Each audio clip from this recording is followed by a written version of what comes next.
Assalamualaikum warahmatullahi wabarakatuh.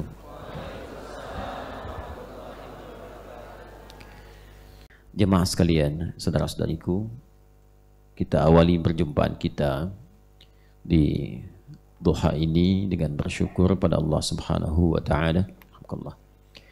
Kita masih diberikan kesempatan untuk menjalani sisa hidup kita. Semoga seluruh aktivitas yang telah kita tunaikan sampai dengan detik ini dinilai oleh Allah Subhanahu wa taala sebagai bagian dari amal saleh yang diikhlaskan hanya kepada Allah. Kita juga bermohon semoga seluruh hamba-hamba Allah yang berkehidupan sampai detik ini, dimanapun ia berada, namun belum beriman kepada Allah, diberikan kekuatan, kemampuan agar dapat bersyahadat sebelum wafat dan kembali pada Allah Subhanahu wa taala. Kita juga bermohon semoga para pelaku maksiat kecil apalagi besar, dan bila berada di sekitar tempat ini ataupun terpisah jauh dari kita saat ini, diberikan kemampuan untuk bertaubat, diberikan kekuatan untuk mengisi sisa kehidupan sehingga bisa menjalani aktivitas lebih baik, dan semoga kita wafat dalam keadaan husnul khatimah. Insyaallah di pertemuan kali ini kita akan melanjutkan kembali kajian kita, pembelajaran mengenai makna firman Allah Subhanahu wa taala dalam Al-Qur'an, dan kita mengambil juz yang terakhir dari juz Amma, juz ke-30, dengan harapan bahwa surah-surah pokok yang umumnya mudah untuk diketahui, dibaca, dihafalkan, dipelajari, dapat kita selain baca, hafalkan, juga pahami dan amalkan dalam kehidupan kita. Setidaknya dibawa secara khusyuk dalam praktek sholat yang kita tunaikan, terkhusus dalam 5 waktu sholat yang kita jalani sampai detik ini. Kalau kita coba renungkan, sekali lagi, kalau kita coba renungkan dari sekian sholat yang kita tunaikan, berapa persenkah bacaan sholat itu yang kita pahami? Karena pemahaman terhadap apa yang kita baca dalam sholat atau bahkan dalam tuntunan ibadah secara umumnya, itu pertama akan mengantarkan cepat kepada kekhusyuan. Karena itulah orang-orang yang khusyuk di dalam sholat, selain ia mampu menghadirkan ketersambungan dan kepasrahan kepada Allah saat menunaikan sholat, itu rumusnya ditemukan di Al-Baqarah ayat 45 sampai 46. Jadi kalau kita ingin mendapatkan kekhusyuan, maka saat akan menunaikan sholat itu adab pertama adalah menghadirkan kepasrahan dan ketersambungan kepada Allah. Wasta'inu bis-sabri was-salah. Jika kalian punya persoalan dalam kehidupan, kata Allah, maka terima dulu dengan sabar. Terima, karena desain persoalan itu bukan disiapkan untuk membebani seorang hamba, tapi untuk meningkatkan kualitas kehidupannya agar mampu menghadapi tantangan-tantangan yang memang hadir di masa ia hidup saat itu. Kita tidak bisa menolak perubahan dan tantangan yang ada. Dulu mungkin ke Tanah Kusir, ke sini sedikit macet atau tidak ada macet, tapi dinamika kehidupan ada perubahan menghadirkan pergerakan yang baru kan? Kendaraan mulai banyak, kesibukan mulai padat, ada. Kompleksitas hidup juga begitu. Pasti ada tantangan yang akan kita hadapi. Ujian anak-anak SD sekarang dengan yang dulu itu berbeda. Tapi tetap ada ujian. Dan ujian itu untuk meningkatkan kualitas sehingga ketika naik ke SMP, kualitas keilmuannya lebih tinggi dan bisa menghadapi berbagai persoalan yang dihadapi di tingkat berikutnya. Dan indahnya Allah ketika memberikan ujian, ini kaidah pertamanya, tidak akan pernah menguji seorang hamba di luar batas kemampuannya. Artinya seorang hamba diberikan ujian karena ia mampu. Ingat itu, kalau tidak mampu tidak akan diuji. Itu dasar di dalam Al-Baqarah di ayat 286. La yukallifullahu nafsan illa usaha. Tidak mungkin Allah menguji seorang hamba di luar batas kemampuannya. Artinya kita merasakan seberat apapun ujian itu, ternyata Allah memandangnya memang kita yang mampu. Hei fulan, kamu yang mampu, Adi Hidayat tidak mampu. Karena mampu itu, maka diuji. Kalau tidak mampu, tidak akan diuji. Dan indahnya, setiap ujian selalu disandingkan dengan solusi. Dan solusi yang paling mudah. Dari setiap ujian yang sulit, desainnya itu ada solusi yang paling mudah. Kadang-kadang ternyata dengan senyuman selesai gitu. Ya. Nah, itu nanti ditemukan di Quran surah Al-Insyirah. Al-Insyirah itu sesuatu yang lapang, plong, tenang. Ya kan? Karena itu ketika beban hilangkan plong ya. Ya. Alam nashrah laka sadrak wa wada'na ka wizrak alladhi anqadha dhahrak. Gitu kan? Ada beban yang sangat luar biasa berat seperti ngangkat beban itu. Kalau ada olahraga angkat beban kan diangkat tapi semua terasa kan sampai ke kaki, ya.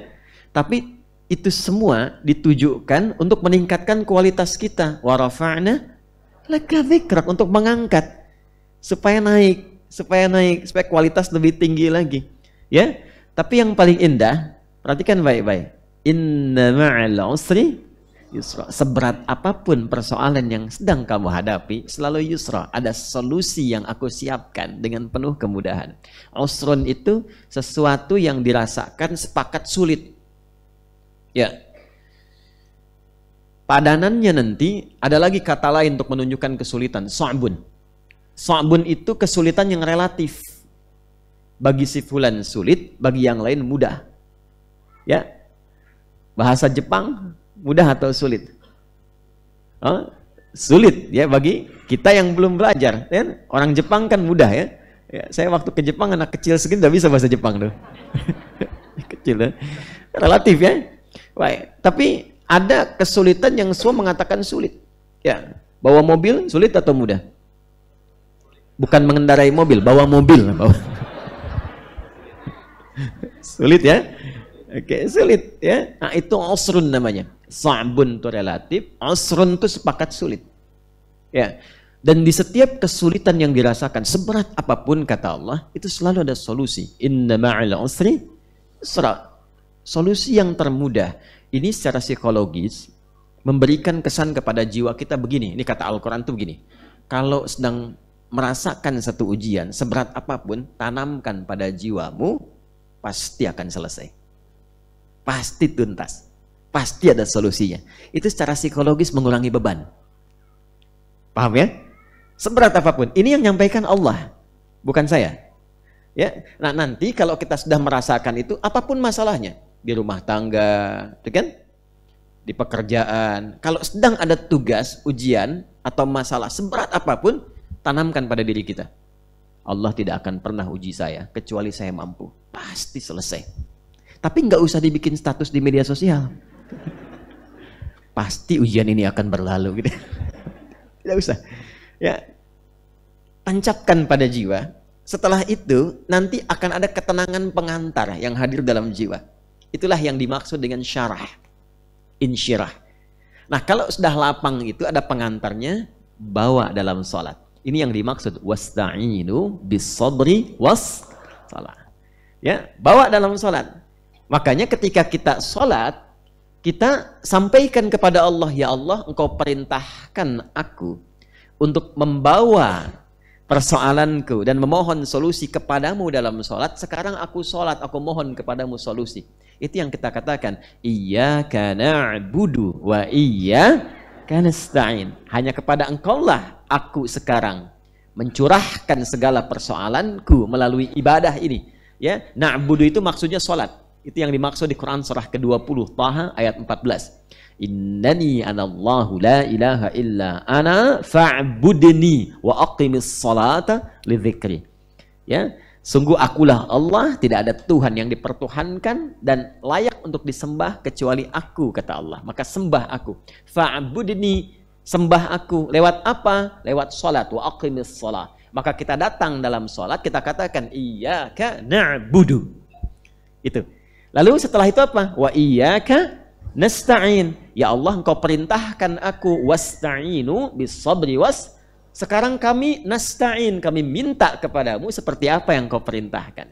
Makanya di hadis qudsi ya, an Abi Hurairah radhiyallahu taala anhu qala, ya, anin Nabi sallallahu alaihi wasallam an Rabbih jalla wa ala. Hadis qudsinya mengatakan, idza qala al-'abdu, kalau seorang hamba benar salatnya dan dalam salat ia sampai pada kalimat iyyaka na'budu wa iyyaka nasta'in, qala Allah azza wa jalla, Allah menjawab, hadza baini wa baina 'abdi. Jazakallahu khair.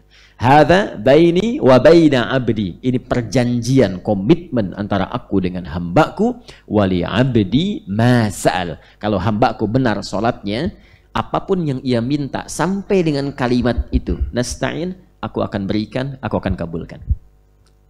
Karena itu dulu Nabi sallallahu alaihi wasallam, termasuk sunnah yang diteruskan oleh kalangan sahabat, tabi'in, orang-orang saleh. Kalau ada persoalan apapun dalam kehidupan, termasuk ada hajat tertentu. Bahkan Al-Imam Al-Bukhari ingin menuliskan kitab Sahih Al-Bukhari-nya. Itu 16 tahun dituliskannya. Sebelum menulis setiap satu hadis, itu beliau sholat dulu 2 rakaat. Ya, sholatnya jenisnya banyak. Bisa tahiyatul masjid, bisa sholat duha, datang. Minta petunjuk kepada Allah. Tenang hatinya, baru tulis.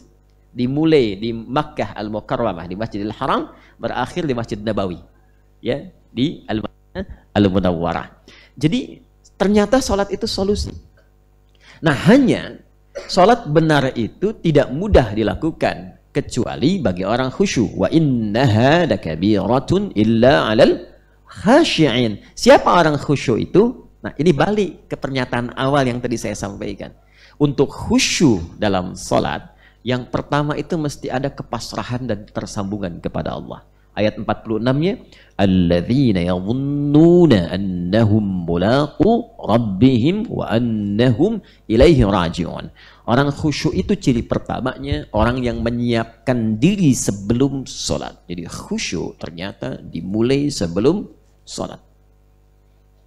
Dia menyiapkan diri akan menghadap kepada Allah Rabbnya. Dan boleh jadi dia merasakan mungkin dalam sholat itu dia pulang. Ini rumus. Ya, kalau dengar kalimat begini, raji'un, raji'un, raji'un, ilaihi raji'un, yang terbayang apa? Inna lillahi wa inna ilaihi raji'un, kan? Ya, kembali kepada Allah, kan? Ya, dan desain kalimat itu pada awalnya bersandingnya dengan musibah. Dengan musibah. Itu ada di Al-Baqarah ayat 156. Alladzina idza asabathum musibah qalu inna lillahi wa inna ilaihi raji'un. Dan musibah nanti terbesar bagi yang hidup itu kan kematian. Makanya sering dilekatkan kalimat itu. Padahal apapun yang kita terima itu pada dasarnya punya Allah. Itu musibah. Jabatan musibah. Kan? Musibah. Makanya dulu orang terima jabatan tuh inna lillahi wa inna ilaihi raji'un, bukan alhamdulillah terpilih, tidak. Ya, dia merasakan ini titipan Allah, pasti dihisab. Ada harta, inna lillahi wa inna ilaihi raji'un. Ibu dapat suami, wa inna lillahi. Ya, semua itu akan dihisab, akan ditanya oleh Allah. Jadi kalau kita merasa semua titipan, maka cara mengelola titipan itu pun pasti akan waspada, ya, pasti akan diolah dengan baik. Saya nitip kepada Anda motor, pulang-pulang spionnya hilang, stang bengkok, gitu kan, ya, rodanya kempes 2. Kira-kira perasaan saya bagaimana? Ya, Allah nitipkan kepada Anda ada anak-anak, ada pasangan hidup, ada harta benda, itu akan ditanya ketika kembali. Nah, karena itu rasakan ketika menerima titipan itu, bagaimana kalau saya pulang? Bagaimana kalau saya wafat, mengembalikan dan ditanya, mempertanggungjawabkan setiap titipan itu. Nah, ini spirit ini usahakan ditampilkan ketika akan sholat. Kata Al-Quran, kalau hendak engkau sholat, rasakan mungkin sholat itu menjadi sholat terakhir dalam kehidupan kita. Dan boleh jadi saat sujud itu kita berpulang. Ini yang diisyaratkan oleh Nabi SAW setiap akan beliau sholat, setidaknya menghadap kepada jamaah itu, selain mengatakan istau, kan? Ya, beliau juga mengatakan apa? Sallu salatal muwadda'. Sholatlah, persiapkan diri kita saat ini seakan-akan ini sholat perpisahan kita dalam hidup. Nah, kalau kita merasakan akan berpulang, kekhusyuan akan hadir. Jadi pengantar pertama, hanya kehusyuan ini akan bertahan di pembuka sholat. Awal-awal. Tengah-tengah bisa kabur lagi. Betul. Ya memang betul begitu. Karena Nabi pun mengatakan demikian. Ya. Atau kama qala Rasulullah sallallahu alaihi wasallam, atau bima ma'na. Ya, idza kabbara, jika seseorang telah bertakbir, mulai takbir itu. Ya, mulai bertakbir tuh. Fayaqulu syaitanu, maka setan akan mulai berkata, uzkur kada, ingat ini ya, ingat itu ya. Jadi kalau sebelum takbir, kita bisa merasa fokus, gak ingat apapun, siap sholat saja. Qad qamatis shalah, iqamah kan? Qadnya li taqrib, untuk mendekatkan. Ayo sudah mulai akan sholat, siap-siap, siapkan hati, khusyukkan, mungkin akan wafat. Kita siap tuh, tapi kalau sudah mulai bertakbir, setannya mulai datang, ingat ini, ingat itu. Allahu Akbar, ingat mobil, jemuran, status belum diupdate, apa macam-macam muncul semua. Ya, hatta la yash'ural musalli kam raka'atan yusalli, sampai ada orang salat tidak sadar berapa rakaat sedang menunaikan salatnya. Itu kata Nabi. Kalau Nabi bersabda demikian pasti terjadi. Salat subuh tadi berapa rakaat? 2. Ada yang 3. Ibu tadi salat subuh? Kesiangan berarti, ya. Tadi itu subuh. Ya.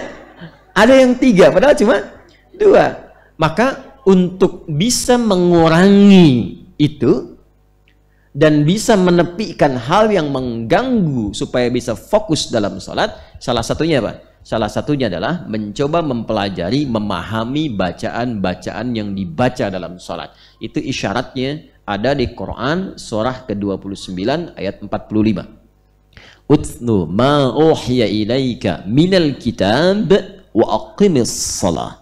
Sebelum Anda menunaikan salat, kata Al-Quran, sebaiknya baca dulu, pahami dulu, lalu amalkan, praktekkan apa yang telah dipahami itu. Itulah salat yang ideal. Tidak paham itu tidak berdosa, gugur kewajiban. Jadi kalau kita, bukan kita, kalau ada orang yang salat, kalau ada orang salat tidak mengerti, tidak paham apa yang dia baca, tapi dia benar secara fikih dari takbir sampai dengan salam, itu menggugurkan kewajiban, tidak dosa. Kewajiban gugur, pahala ada. Hanya kekhusyuan belum tentu diraih sempurna, dan manfaat salat dalam kehidupan belum tentu bisa didapat. Ya, apa di antara manfaat itu? Teruskan ayatnya. Innas salata tanha 'anil fahsya wal munkar. Salat yang benar, yang paham bacaan ini, yang mengerti tentang gerakan-gerakan kenapa mesti begitu, sehingga saking pahamnya ruku tuh terasa nikmat, sujud tuh enak gitu ya. Sampai banyak kisah dulu kita dapati, ada orang sedang sholat, anak panah lewat pun diam saja, ya kan? Ada kan yang demikian itu ya. Terus ada kisah yang sangat viral di antara seorang sahabat itu yang terkena duri di kakinya. Ketika akan dicabut tuh sebelum sholat tuh sakit, saking sakitnya tuh sulit untuk dicabut. Ada seorang mengatakan kawannya, tenang, saya tahu kapan waktunya itu dicabut. Ketika dia sedang sholat, baru kemudian dikeluarkan itu, durinya itu, dan tenang saja, tidak ada perubahan ekspresi bahkan di wajahnya. Kalau mau lebih dahsyat lagi, ya ada lagi, ini kisah nyata. Saya tidak menyampaikan sesuatu yang cerita yang aneh-aneh gitu ya. Ada kisah setelah itu, ada orang yang memang harus diamputasi bagian tubuhnya. Ya, dan dulu kan belum ada obat bius seperti sekarang. Ya. Sampai kemudian sulit, berat, aku khawatir membuat dia kesakitan, atau bahkan lebih daripada itu, bukan hanya pingsan, bisa lebih membahayakan. Tapi apa jawabnya? Dia sampaikan kepada dokternya, saya tahu kapan itu harus diamputasi, lakukan ketika saya sholat. Tidak ada perubahan sedikit pun di wajahnya. Baru setelah salam, pingsan. Setelah salam, pingsan. Tapi itulah sholat orang-orang dulu, kualitasnya demikian. Jadi ia mengerti apa yang ia bacakan. Bahkan baru takbir pun sudah ada getaran pada jiwanya. Itu sudah takut. Saya kan dulu pernah ajarkan di sini kan. Jadi begitu tangan mengangkat itu begini, tangan mengangkat, ini kan ada ulama yang menyebutkan di Asrarus Salah, ada kitab namanya Asrarus Salah. Ada lagi Nadharat fi Ma'anis Salah. Di kitab-kitab dari kalangan salaf-salaf dulu, termasuk yang kontemporer, mengangkat begini itu sebenarnya ada 2 makna. Ya, satu, buang urusan dunia ke belakang. Jadi kalau mau sholat, dunia jangan bawa-bawa, buang ke belakang. Jangan dibawa. Yang membuat seseorang tidak khusyuk itu ketika sholat, dunia masih dibawa. Itu poinnya. Yang kedua, kepasrahan kepada Allah, pasrah.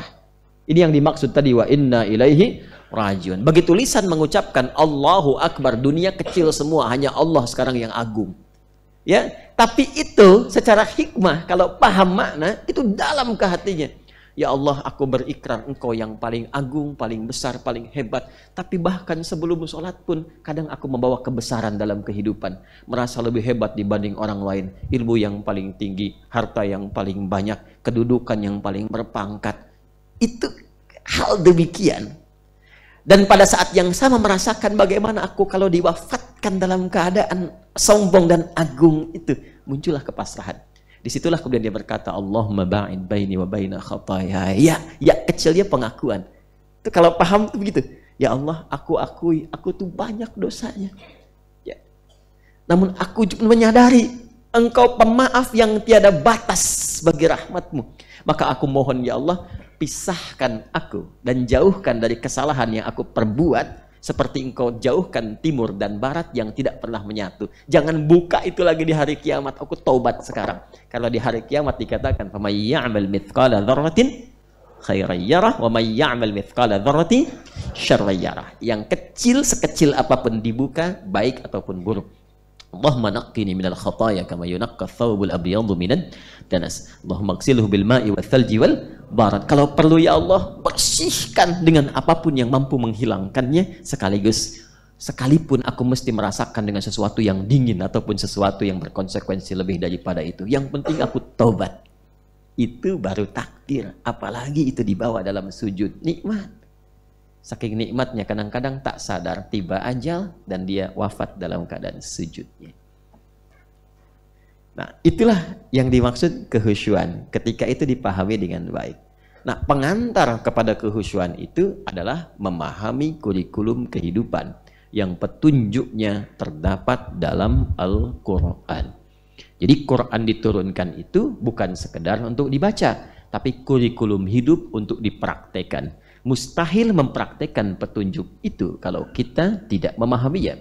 Karena itu, sejak Quran diturunkan di bulan mulia, di waktu mulia, dan semua kemuliaan itu menyebar kepada siapapun yang ingin memuliakan Quran, maka Allah menyampaikan, Syahrul Ramadhan alladzi unzila fihi al-Quranu hudal linnas. Kata Allah, diturunkan Al-Quran di waktu, kesempatan, dan segala yang mulia untuk memberikan kesan bahwa di situ ada kurikulum hidup terhebat dan termulia serta istimewa. Saking istimewanya tidak diturunkan kecuali di waktu yang istimewa, melalui malaikat yang istimewa, melalui rasul yang istimewa, dan siapapun yang mengamalkan isi Quran itu, maka dia akan menjadi pribadi yang istimewa di sisi Allah Subhanahu wa taala. Ini yang disampaikan Nabi, ahlul Qur'ani ahlullahi wa khassatuh. Orang-orang yang mau mengaji Quran itu dan mengamalkan serta menjadi ahlinya, maka ia akan menjadi orang spesial di sisi Allah Subhanahu wa taala. Maka bersabda Nabi sallallahu alaihi wasallam dari hadis yang diriwayatkan oleh Abu Abdurrahman As-Sulami, tersambung nanti ke Uthman bin Affan radhiyallahu taala anhu, qala Rasulullah sallallahu alaihi wasallam, khairukum man ta'allama al-Qur'ana wa 'allamah. Akan jadi orang terbaik orang yang mau belajar Quran dengan sabar, lalu ia mengamalkan itu sebagai kurikulum hidupnya. Saya katakan, beruntung dan berbahagia kita di antara sekian orang yang berkehidupan di hari ini, di pagi ini, Bapak Ibu yang terpilih untuk mempelajari Al-Quran di hari ini. Maka rasakan, boleh jadi panggilan hati kita yang hadir saat ini itu adalah cinta Allah kepada kita yang menginginkan kita semua berubah menjadi lebih baik. Okay? Dan tidak cukup dengan amin, kita harus mulai pembelajaran kita, karena ini baru muqaddimah yang saya sampaikan.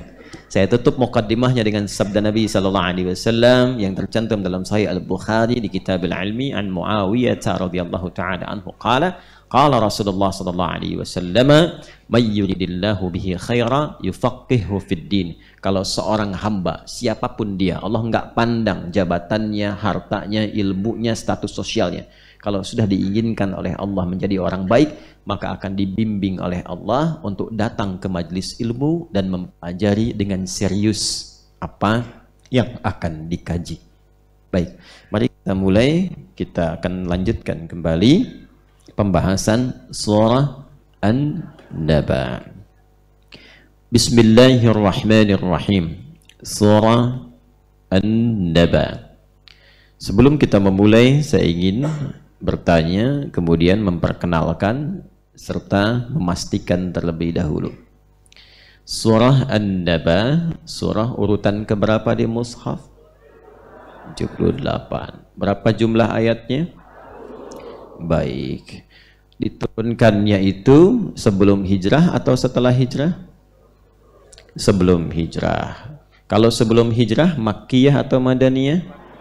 Makkiyah. Alhamdulillah. Kemarin kita sudah bacakan berapa ayat?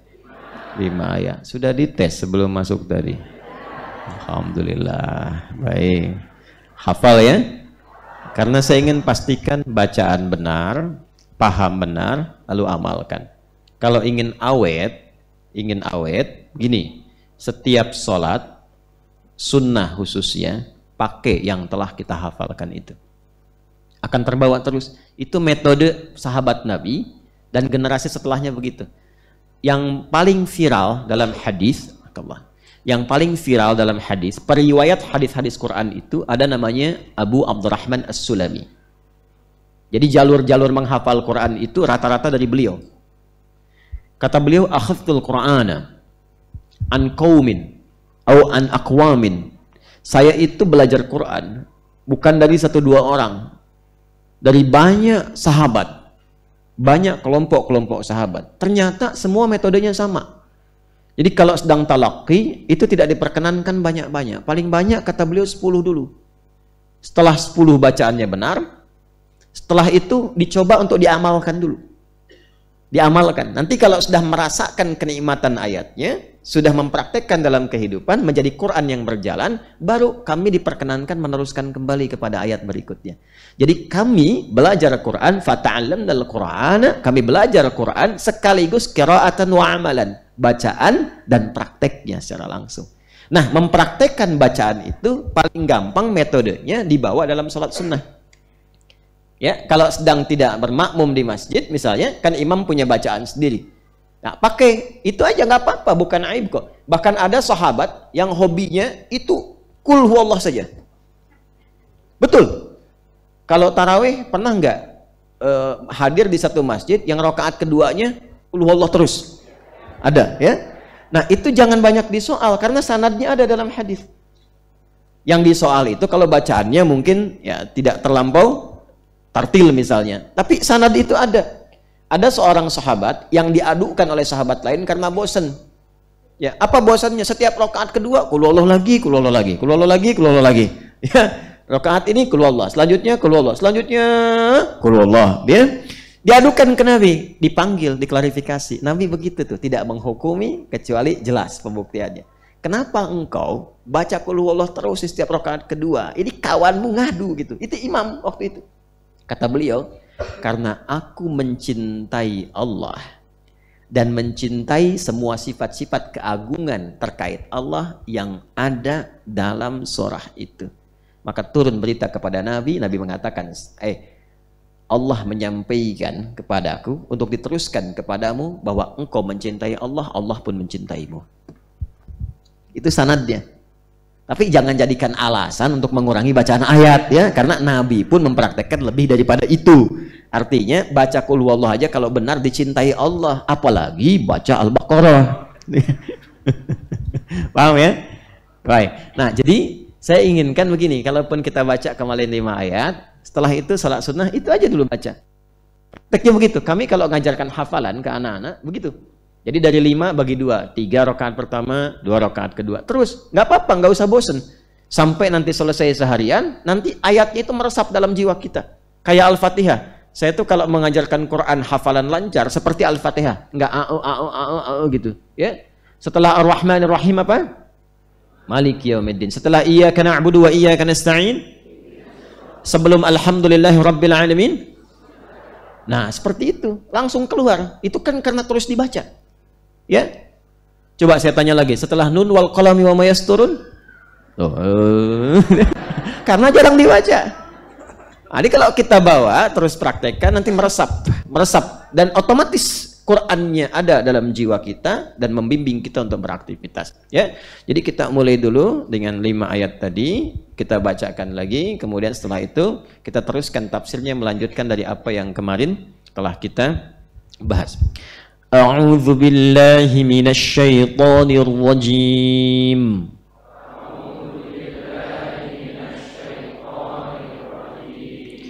Bismillahirrahmanirrahim.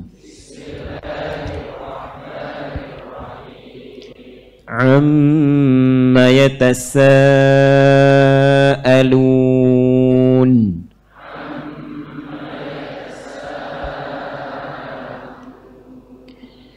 Anin naba'il azim. Bukan ajim, azim. Anin naba'il azim. Alladhi hum fihi mukhtalifun.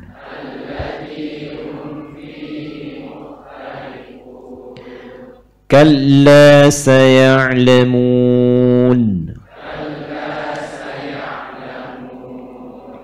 ثم كلا سيعلمون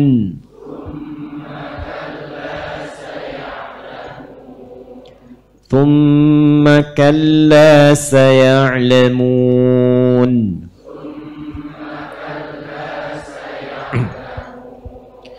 Baik, itu yang kita baca di pertemuan yang lalu. Saya sinopsiskan sejenak bahwa di era-era awal turunnya Al-Quran kepada Rasulullah SAW di periode Mekah sebelum Nabi Hijrah, maka turunnya Quran ini menjadi berita viral di kalangan masyarakat pada saat itu, karena memang belum pernah ada ayat-ayat, kalimat-kalimat yang desainnya seperti Al-Quran, indah bacaannya, terukur setiap kalimatnya, maknanya dalam, dan mengalahkan bait-bait syair yang memang mereka pakar di bidangnya. Tidak ada formulasi di situ, formulasi yang dimaksudkan rumus-rumus untuk syair yang kelak di kemudian hari diwujudkan dalam bentuk ilmu arud, ilmu untuk membuat syair dalam bahasa Arab atau menata qasidah.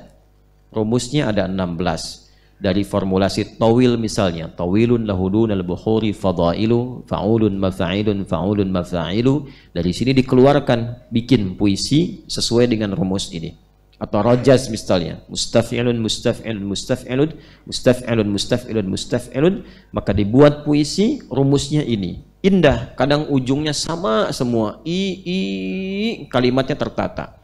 Sautus safiril bulbuli, hayyaja qalbi thamili, al-ma'u wa zahru ma'a zahri lahdhul muqali, fa anta ya sayyidali wa sayyidi wa maulali, fakam tayammuni ghazayilun uqayqali, qataftuhu min wajnatin min fi'li hadhar rajuli, faqala la la la la faqad ghada muharwili, wal walad wali ya wailali, faqultu la tuwalwili fabayyinul lu'lu'ali, qalat lahu hina kadza in harwadidul muqali, kahatan kakailali, tabuli, semua. Tapi pakai rumus. Maknanya biasa aja, apa yang dilihat jagonya orang Arab dulu, apa yang dilihat langsung bisa bikin puisi. Lihat unta, jadi puisi unta. Betul, lihat gunung, puisi gunung. Jadi kesan maknanya begitu saja, tapi itu menjadi referensi otentik tentang kejadian yang berlaku bahkan ratusan tahun sebelum lahirnya Nabi. Dan yang paling jenius membaca itu di antara sahabat Nabi adalah Umar bin Khattab radhiyallahu ta'ala anhu. Sampai ada buku namanya Abqariyatu Umar, kejeniusan Umar. Jadi kalau ingin tahu 150 tahun sebelum lahirnya Nabi ada kejadian apa di satu tempat ini di siang hari tepat begini, matahari sedang terik-teriknya, itu lihat syair orang Arab yang hidup di masa itu dan berkata apa dia. Itulah syair. Makanya nanti dalam salah satu cara menafsirkan Al-Quran, di antara pelengkapnya mengetahui syair orang-orang Arab untuk menunjukkan kejadian apa yang menyebabkan Quran turun. Ya, maka nanti salah satunya muncul kitab Asbabun Nuzul. Ya, ini kitabnya nih yang karya Al-Imam As-Suyuti. Ini Asbabun Nuzul. Di kitabnya. Nanti kita belajarnya komplit insya Allah sepanjang yang mampu saya sampaikan. Yang tak mampu kan saya katakan wallahu a'lam. Ya, jadi nanti kita akan belajar bersamaan. Ini surah turun di mana, turunnya siang atau malam, Nabi sedang safar atau sedang mukim, dalam keadaan apa ayat itu turun. Nanti ilmu pengantarnya ada lagi. Ini buku kedua Al-Imam As-Suyuti namanya Al-Itqan fi Ulumil Quran. Ya, kemarin kan saya sampaikan yang Mana'il Qattan, kan ya?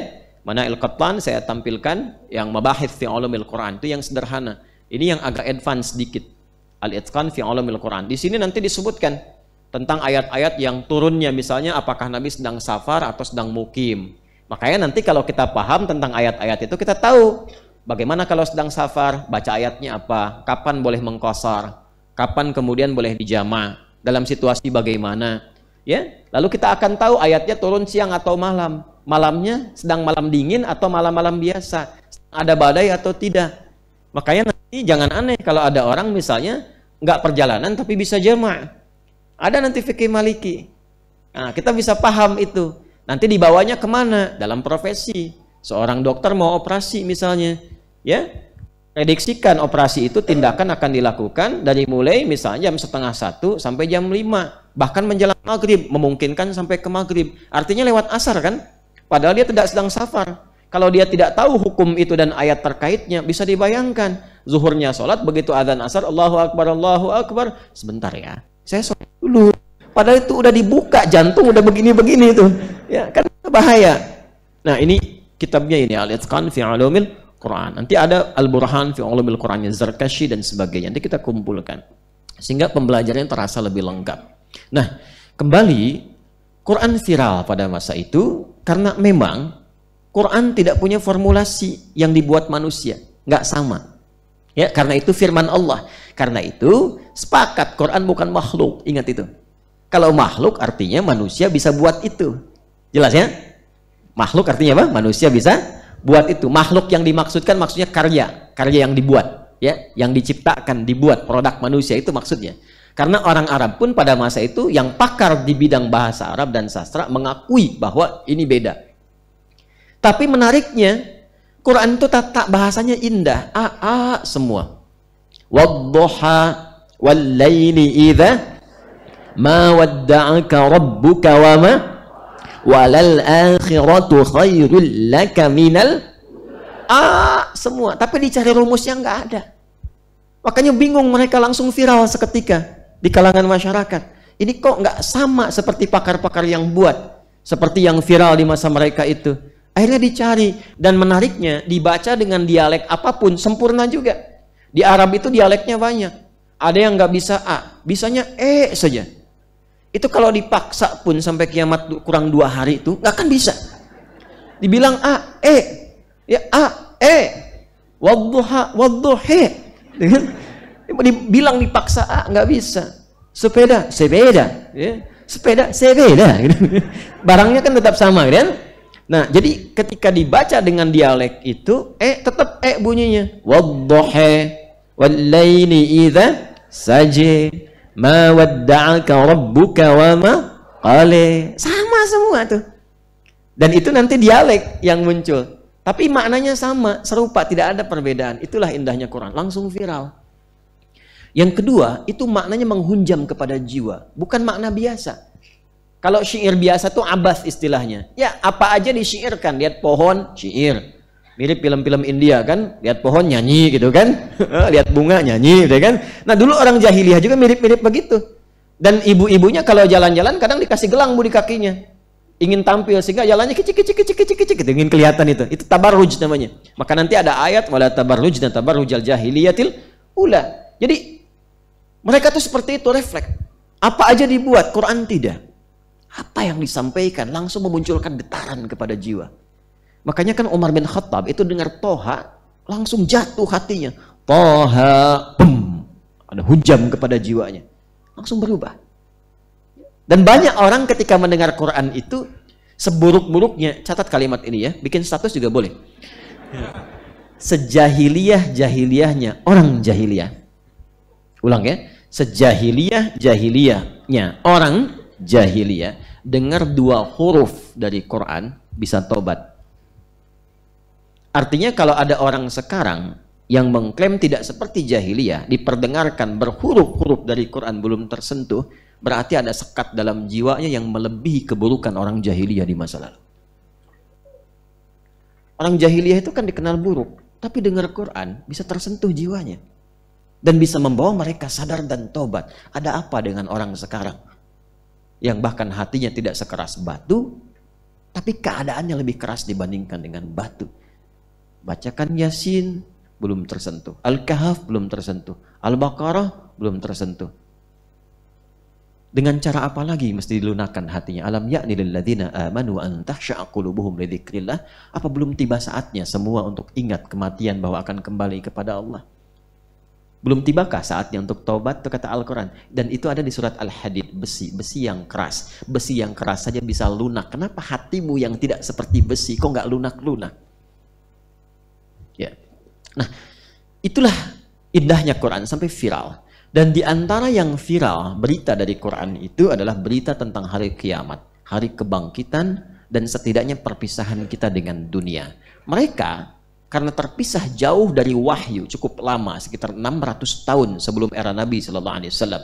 Jangankan 600 tahun, saya sekarang usia 38 tahun.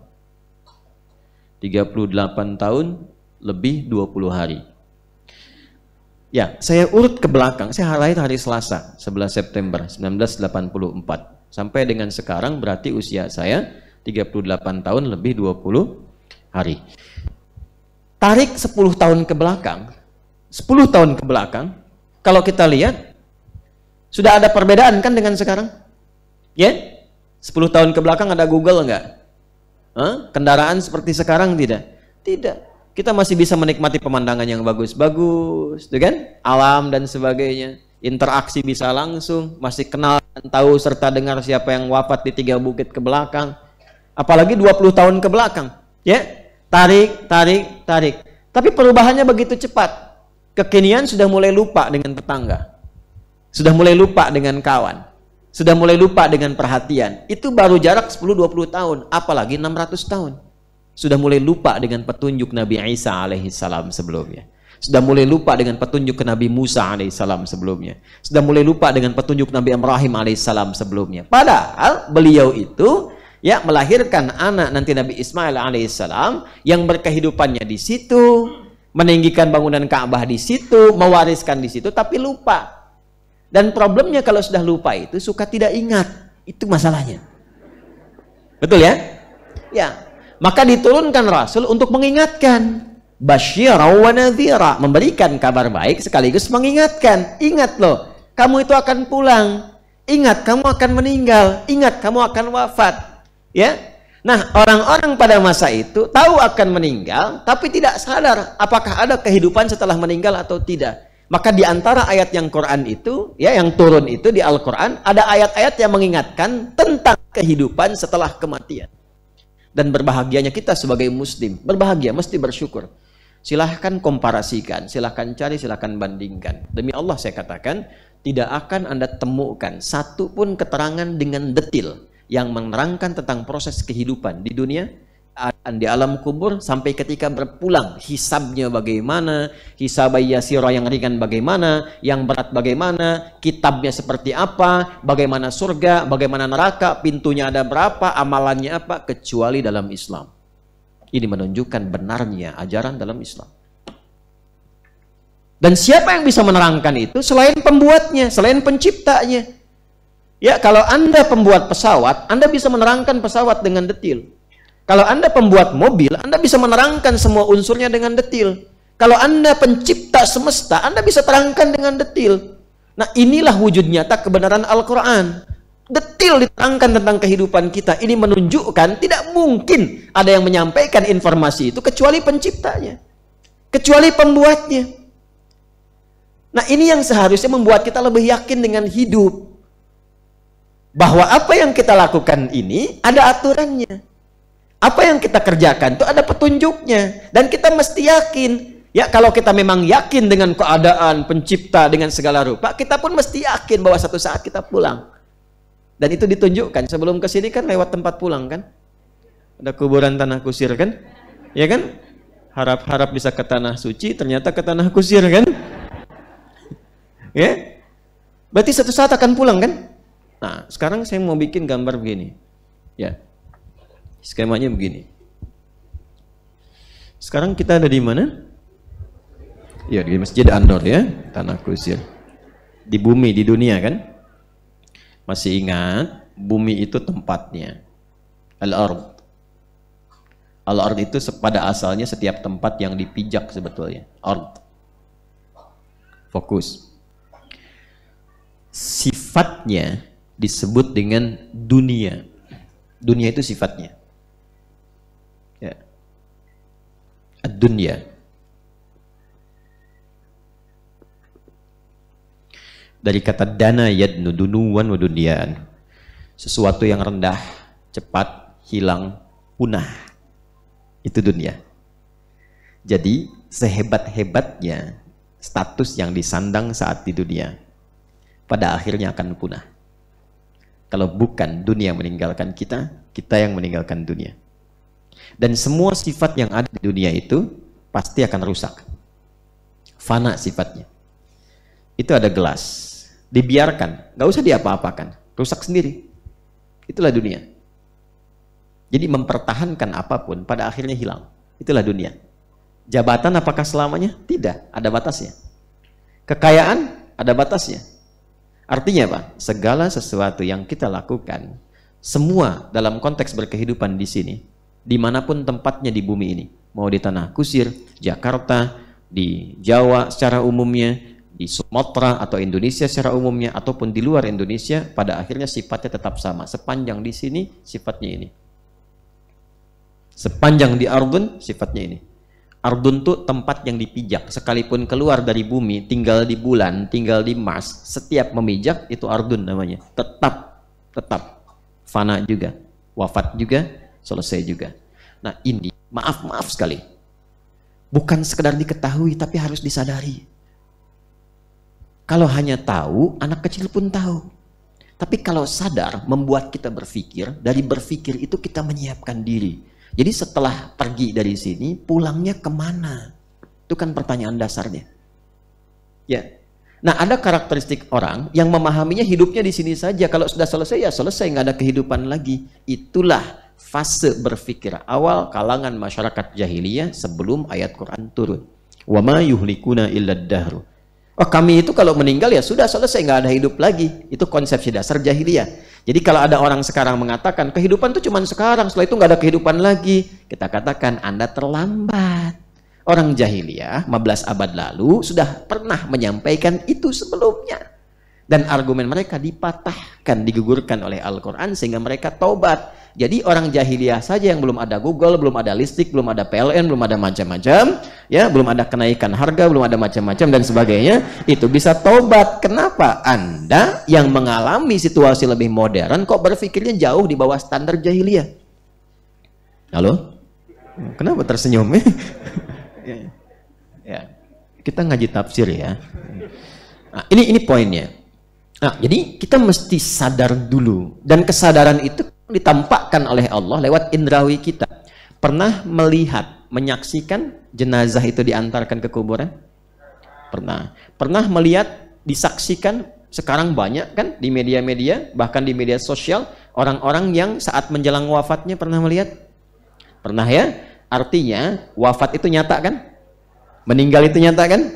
Oke, kita sepakat dulu bahwa setiap orang yang hidup pasti wafat. Setiap yang bernyawa itu pasti wafat. Quran surah ketiga Ali Imran ayat 185. Kullu nafsin dha'iqatul maut. Baik, saya tuliskan ada al-maut di sini.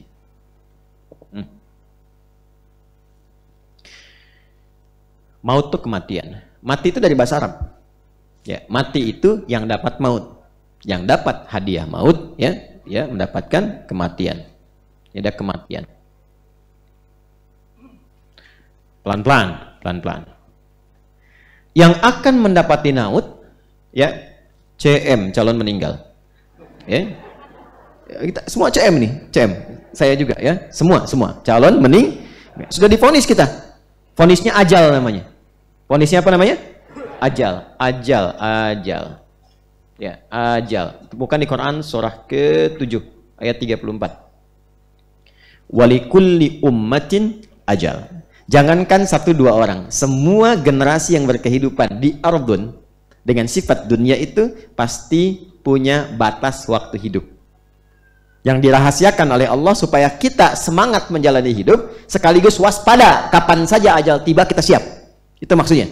Jadi hikmah sifat ini dirahasiakan ajal supaya kita terus waspada, berbuat baik terus dan sadar. Makanya kata para ulama, kalau terfikir berbuat maksiat, bayangkan seketika wafat supaya maksiat itu tidak jadi dilakukan. Ada tawaran korupsi, bayangkan bagaimana kalau menerima itu wafat. Sehingga dengan kesadaran penuh itu, takut untuk berbuat itu tinggalkan. Ya, ada tawaran untuk nyogok misalnya, bayangkan saat nyogok itu wafat. Ya, sehingga ketika itu terfikir dilakukan, kita tarik mundur, nggak jadi dilakukan. Bagaimana ketika wafat, dikenal wafat dalam keadaan sedang korupsi, disebutkan koruptor. Viral di dunia dengan perbuatan jahat, viral di akhirat dengan maksiat. Ya, itu kan sesuatu yang harusnya menyentuh kepada jiwa itu. Ya, paham ya? Nah, ini dia, ajal namanya. Nah, kemudian setiap kita karena sudah mendapatkan ajal, maka sudah pasti akan pulang. Calon meninggal, yang akan meninggal, itu bahasa Arabnya disebut dengan mayyit. Ada tasydidnya. Mayyitun. Mayyitun. Ditemukan di mana? Quran surah 39 ayat 30. Innaka mayyitun wa innahum mayyitun. Muhammad sallallahu alaihi wasallam, engkau memang rasul. Engkau rasul terbaik. Khuluquhul Quran wa innaka la'ala khuluqin 'azim. Engkau rasul terbaik, nabi terbaik, orang istimewa, tapi tetap engkau manusia, engkau punya nyawa, engkau meninggal. Wafat. Dan mereka pun semua yang punya nyawa pasti meninggal juga. Nabi aja yang paling hebat, status kemanusiaannya sempurna sebagai manusia, sebagai nabi, sebagai rasul, tetap wafat. Maka siapa kita yang menolak kematian? Calon meninggal, bahasa Arabnya mayyit, ada tasydidnya. Jelas? Mayyit. Nah, tasydid ini diambil oleh maut. Siapa yang ngambilnya? Ditugaskan oleh Allah, malakul maut namanya. Malak yang diberikan wewenang maut, membawa maut. Ditemukan di mana? Quran surah 32 ayat 11. Tiap hari Jumat kita baca. Quran surah ke-32 As-Sajdah ayat 11. Paling kanan sebelah bawah di mushaf standar. Qul yatawaffakum malakul mautil ladzi wukkila bikum. Muhammad SAW viralkan kepada orang yang sering bertanya, siapa yang membawa maut? Katakan, aku berikan kewenangan pada satu makhluk, malakul maut namanya, yang sering dikenal dengan Ezra. Malakul maut, malaikat yang diberi kewenangan membawa maut. Tuh, Quran tuh indahnya begitu, semua dijelasin, nggak ada ayatnya. Nanti ayat memberikan petunjuk umum, hadis mendetilkan. Di mana ditemukan yang begitu? Kalau bukan pencipta kita, mustahil bisa menerangkan ini dengan sempurna. Ya, ini satu bukti kebenaran Quran. Lalu ke sini diambil nih, ambil tasdidnya, syiddah, ambil. Kalau ini diambil harakat, ini secara bahasa pun, saya kan jurusannya juga fikih lughah di bahasa. Untuk mendalami Quran, makanya disertasi saya ini salah satunya tentang analisis bahasa terhadap bahasa Quran dari tafsirnya Ibnu Ashur. Saya menganalisis 30 jilid dari semua Quran 30 juz. Ya, nah mudah-mudahan sebentar lagi akan diujikan. Itu yang salah satu disertasi yang kami tuliskan. Nah, yang paling menarik adalah dari segi bahasa pun indah, ada mukjizatnya. Diambil tasdidnya, maka tinggal sukun tuh. Jadi mayit. Mayitun. Apa bedanya dengan yang ini? Kalau mayyitun masih hidup, cobaan akan wafat. Kalau yang ini sudah wafat, disebutnya mayit. Kalau dibawa ke keranda, diangkat jadi jenazah. Paham di sini? Nah, jadi di sini ada maut, di sini ada mayit, di sini ada mayit. Kalau sudah bulatan di atasnya begini, berarti sudah meninggal. Oke, di film-film kartun dulu kan, Son Goku, Son Gohan, Piccolo, apa gitu kan? Gitu kan? Kalau sudah di Kamehameha mati, ada bulatan di atasnya, gitu kan? Saya nggak pernah nonton begitu, cuma dulu anak-anak viral saya lihat apa sih itu. Oh, saya sampai hafal tuh yang nulis Shusuke Watanabe dari Jepang. Saya hafal. Siapa? Anak sekarang mana hafal begitu. Saya senang riset. Jadi kalau ada apa-apa saya riset. Tapi bukan untuk terlibat di situ. Musik saya nggak senang, karena gelombangnya beda dengan Quran. Nggak senang saya, tapi saya pelajari. Sehingga bisa paham, oh ini maksudnya, oh maksud hadis Nabi itu yang ini, oh ini yang dimaksud haram. Kapan sih ada kebolehannya, toleransinya apa? Ya, kapan benar-benar, kapan hadis ini keluar? Kapan musik disamakan dengan zina, dengan ini, dengan itu, dan sebagainya. Sehingga bisa keluar dari situ. Sampai saya, notasi pun saya pelajari. C, D, F, G, A, B, C, G, A, B, C, D, F, G, D, F, G, A, B, C, D, A, B, C, D, F, G, A, F, G, A, B, C, D, E, B, C, D, F, G, A, B, F, G, A, B, C, D, A, B, C, hafal saya. Ya, apakah Ustadz bisa megang gitar? Bisa. Main? Tidak. Megang aja kan bisa megang. Tidak. Saya nggak bisa, gitar nggak bisa, piano nggak bisa, nggak bisa. Karena memang bukan di situ dunianya dan memang nggak suka gitu ya. Tapi nggak suka tuh bukan berarti ini, tidak, maksudnya bukan di situ gitu passionnya. Karena chemistry-nya dengan Quran agak beda gelombangnya, dia nggak bisa gitu. Tapi tahu ya tahu. Kalau mau ditanya apa aja, insya Allah gitu. Sepanjang tahu ya saya jawab. Ini poinnya. Jadi singkatnya meninggal. Singkatnya begitu. Nah pertanyaannya begini. Ini kalau wafat pindah kemana? Cari deh. Dimanapun keterangan yang menerangkan dengan detail sampai cara wafatnya bagaimana di Quran dibahas. Dari yang husnul khatimah sampai su'ul khatimah. Ya ayyatuhan nafsul mutmainnah irji'i ila rabbiki radiyatan mardiyah fadkhuli fi ibadi wadkhuli. Muncul Quran surah ke-89 ayat 27 sampai dengan 30. Sampai yang mau keluar digambarkan dipukuli malaikat itu juga ada. Tapi nyatanya kan yang merasakan. Kalau nggak percaya nanti silahkan saja, konsekuensinya akan didapatkan ketika mengalami itu. Tapi yang ingin saya katakan, semua keterangan itu ada di Quran. Di hadis dijelaskan. Nah sekarang komparasi untuk meyakinkan. Jadi kalau ditanya kenapa Anda masuk Islam, tahu dari mana Islam itu benar? Salah satunya jawabannya ini. Karena semua petunjuk dalam Islam itu otentik, menunjukkan kebenaran hidup, menunjukkan kurikulum hidup yang nyata, terbukti dialami, dan paling presisi tinggi, paling jelas. Jadi kita itu tidak ada persoalan yang nggak ada jawabannya. Semua itu ada. Makanya disebut kurikulum. Ini poinnya. Ini bukan hanya tentang ketuhanan, tentang sholat, tentang ibadah, tentang kehidupan. Dari sini masuk ke alam pemisah, waiting room. Ya, waiting room. Tunggu sebentar. Pemisah itu karena ada alam setelah ini. Pemisah dalam bahasa Arab disebut dengan barzakh. Barzakh, bainahuma barzakhul la yabghiyan. Makanya disebutnya alamnya alam barzakh. Ya. Dah. Keadaan yang di alam barzakh itu berlalu disebut dengan qabr. Tempatnya disebut maqbarah. Sifatnya disebut dengan kubur. Afala ya'lamu idza bu'athira ma fil qubur wa hussila ma fis sudur. Nah, ini sifat keadaannya disebut dengan kubur. Ada yang lapang, yang nyaman, yang terang, yang indah, dan macam-macam. Ada. Ya, kalau mau dikeluarkan banyak ayatnya. Seperti Ali Imran misalnya. Kalau yang mau paling tinggi, Quran surah ketiga, ayat 169 sampai 171. ولا تحسبن الذين قتلوا في سبيل الله أمواتا بل أحياء عند ربهم يرزقون فرحين بما آتاهم الله من فضله ويستبشرون بالذين لم يلحقوا بهم من خلفهم ألا خوف عليهم ولا هم يحزنون. Ada orang-orang yang masuk ke kuburnya mendapatkan kenikmatan luar biasa, enak semua nikmat, sampai-sampai kalau dia mampu, kata Quran, dia akan datangi keluarganya mengatakan, jangan banyak sedih, jangan menangis, apalagi meratap-ratap, jangan lakukan. Kami di sini lebih enak daripada di situ. Kalau bisa cepat nyusul ke sini. Tuh, mau? Halo, kenapa tidak yakin? Orang beriman itu siap menghadapi kematian. Harus yakin. Kan mati kapan aja. Masa nggak siap? Harus siap. Kalau masih ada rasa takut, berarti ada dua. Tercantol dengan dunia terlampau tinggi atau maksiat yang belum ditaubati. Itu serius. Nanti kalau sudah melewati fase itu, tenang, kapan aja dipanggil siapa aja. Hak Allah kan untuk memanggil kita. Terserah mau kapan aja pulang, terserah Allah, Allah yang punya. Kita kan punya Allah, mau diambil kapanpun kan mesti siap. Siap kalau sekarang wafat?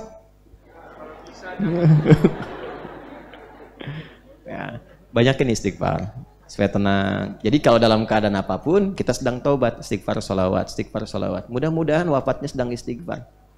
Ya, mudah-mudahan begitu. Biasakan yang baik-baik. Istighfar itu tinggi sekali. Dan diantara yang paling Allah sukai. Diantara yang paling Allah sama wudhu, jaga wudhu. Wudu itu keutamaannya, nanti ada di hadis Muslim. Itu bagus sekali, Masya Allah, indah sekali. Qala Rasulullah sallallahu alaihi wasallam. Rasulullah sallallahu alaihi wasallam pernah bersabda, ini perhatikan kalimatnya ya. Au kama qala Rasulullah sallallahu alaihi wasallam, au bima ma'na. Siapapun yang berwudu, man yatawadda, fayublighu au yusbighul wudu'a, kemudian dia menyempurnakan wudunya. Fayaqulu, dan dia berkata, asyhadu an la ilaha illallah wa anna Muhammadan abduhu wa rasuluh. Dia berkata asyhadu an la ilaha illallah wa anna Muhammadan abduhu wa rasuluh, atau kita katakan wa anna Muhammadan rasulullah. Perhatikan, maka dikatakan kepadanya di hari kiamat, faqila lahu yaumal qiyamati udkhulil jannata min ayyiha syi'ta, masuklah ke pintu surga yang 8 pintu itu dari manapun yang kamu inginkan. Ya, tapi bukan berarti nggak ada implikasi dari situ, bukan. Jadi bukan sembarangan jaga wudhu, tidak begitu. Orang yang wudhunya benar, terjaga wudhunya, maka dia akan terjaga dari perbuatan maksiat. Di orang wudhu itu kalau wudhunya benar, itu tidak akan berbuat maksiat, terjaga. Ya kalau nggak maksiat pasti masuk surga. Pengertiannya begitu. Kalau ada orang komitmen terhadap dirinya sampai wafat akan menjaga diri dari perbuatan maksiat, maka diberikan hadiah besar oleh Allah, masuk surga dari pintu manapun yang kamu inginkan. Artinya orang baik. Nah singkatnya, ini wafat dalam kubur, masuklah kemudian fase yang terakhir. Akhir sesuatu dalam berkehidupan bagi makhluk yang tidak ada setelah itu kehidupan lagi, maka ditambahkan dari kata akhir itu dengan ta. Dari kata akhir tambahkan ta menjadi akhirat.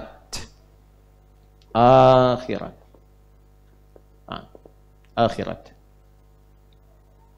Ini sifat menunjukkan kepada sesuatu yang akhir, ujung sesuatu yang nggak ada ujungnya lagi. Ya, ini kan ada tembok nih. Tapi kan setelah itu ada ruang lagi kan? Ada ruang lagi terus gitu ya. Nah, ini ujung, nggak ada ruang lagi, setelah itu nggak ada kehidupan lagi setelah itu. Maka tambahkan kata akhir dengan ta, menjadi akhirat. Ini yang pertama, dunia. Ini yang terakhir. Yang pertama, lawan dari sifat yang terakhir disebut dengan ula namanya, al-ula. Nah, muncullah kemudian firman Allah, walal akhiratu khairul laka minal ula. Nyambung semua. Nah, nanti teman-teman sekalian, akhir kehidupan tuh di sini nih. Jadi ini puncaknya, nggak ada kematian lagi. Kalau di sini masih wafat, pindah ke sini, waiting room. Jadi kalau di sini meninggal, semua status dunia hilang, nggak ada beda kalau udah sampai sini. Ya, makanya kalau udah masuk alam kubur, sifat dunia hilang. Sifat dunia hilang. Semuanya sudah berharapnya satu gelar kan, almarhum. Itu aja kan? Apapun itu statusnya, berharapnya almarhum. Almarhum itu yang disayang. Kalau pengen disayang, berbuat baik. Ini udah banyak maksiat, mabuk iya, zina iya, korupsi iya. Meninggal almarhum. Pengen disayang, siapa yang sayang? Jangan bikin bingung malaikat Malaikat ke situ, saya kira kamu marhum. Bum bum bum. Nah ya, jadi Quran tuh begitu, kita ngaji tuh ada aja gitu, semua nyambung semua. Nah ini walal akhiratu khairul laka minal. Udah, teruskan. Jadi puncaknya di sini. Kalau ini statusnya hilang dengan kematian, selesai. Jadi kalaupun ada orang merasa misalnya kaya, kekayaannya selesai. Sama aja, yang cukup pun, yang cukup. Saya tidak katakan miskin ya. Kaya lawannya apa? Cukup, bukan miskin. Lawannya cukup. Karena Allah memberikan rizki selalu cukup untuk kebutuhan kita. Yang miskin itu yang tidak merasa cukup dengan pemberian Allah. Saking sayangnya Allah masih diberikan lagi lewat skema zakat, lewat skema infak, supaya keluar dari rasa itu. Cuman memang pengennya miskin, itu persoalannya. Ya, tapi bukan berarti menjadi aib nanti kalau itu digunakan untuk ketaatan kepada Allah. Ada bab sendiri nanti. Ada bab sendiri. Makanya pernah menemukan kalimat orang miskin masuk surga lebih cepat dibanding orang kaya. Miskin siapa yang dimaksudkan di situ? Bukan miskin maksiat. Udah miskin maksiat, nggak sholat, mabuk, macam-macam. Nah itu nggak mungkin masuk surga lebih cepat daripada yang selainnya. Balik ke sini. Ini selesai. Ini nunggu. Puncaknya sampai sini. Maaf. Tidak ada status lagi kecuali bekal kesolehan yang dibawa. Jadi kalau di sini fakir, fakir selamanya. Kalau kaya, kaya selamanya. Karena sifatnya selamanya, maka disebut dengan abadi. Sifat keabadian yang melekat kepada makhluk disebut dengan khalidun. Dari kata khalada yakhludu, jamaknya khalidun. dinasabkan untuk menguatkan kepada jiwa dengan nasab pakai jar, tancapkan pada jiwamu, maka berubah dengan dia khalidin. Makanya sering kita dengar di Quran khalidina fiha, sifat ini. Kalau Allah baqa, bukan khalada. Khalid itu untuk makhluk. Kalau bagi Allah baqa, wujud kidam baqa, bukan khalid. Khalid untuk makhluk. Jelas ya? Nah, yang ingin saya katakan adalah kita mesti sadar bahwa kita akan pulang. Nah, ini di era jahiliyah belum ada pengetahuan ini. Tahunya setelah meninggal selesai hidup. Turunlah ayat Quran menjelaskan tentang ini semua, tentang surga, tentang neraka, tentang ini, tentang itu, tentang kubur dan sebagainya. Viral. Dari viral itu ada sebagian orang yang masih tetap ingkar, tetap nyoal tanpa argumentasi. Maka ditekankan di ayat keempat dan kelima, kalla saya'lamun, thumma kalla. Karena banyak diskusi dan sebagainya, viral, banyak diskusi, banyak menentang, ada yang yakin, ada yang ragu-ragu, maka berbeda pendapat.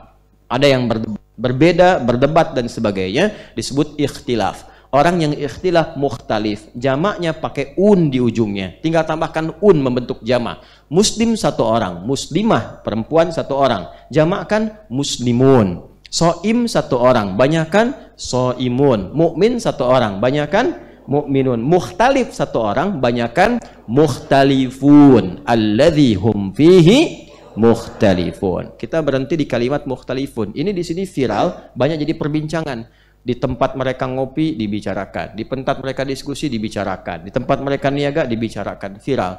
Tapi yang paling bermasalah adalah sudah jelas ayatnya, sudah terang keterangannya, sampai kepada jiwa masih ada yang ingkar. Ibarat ditunjukkan matahari terbit di timur, kelihatan mataharinya langsung kelihatan, masih ingkar juga.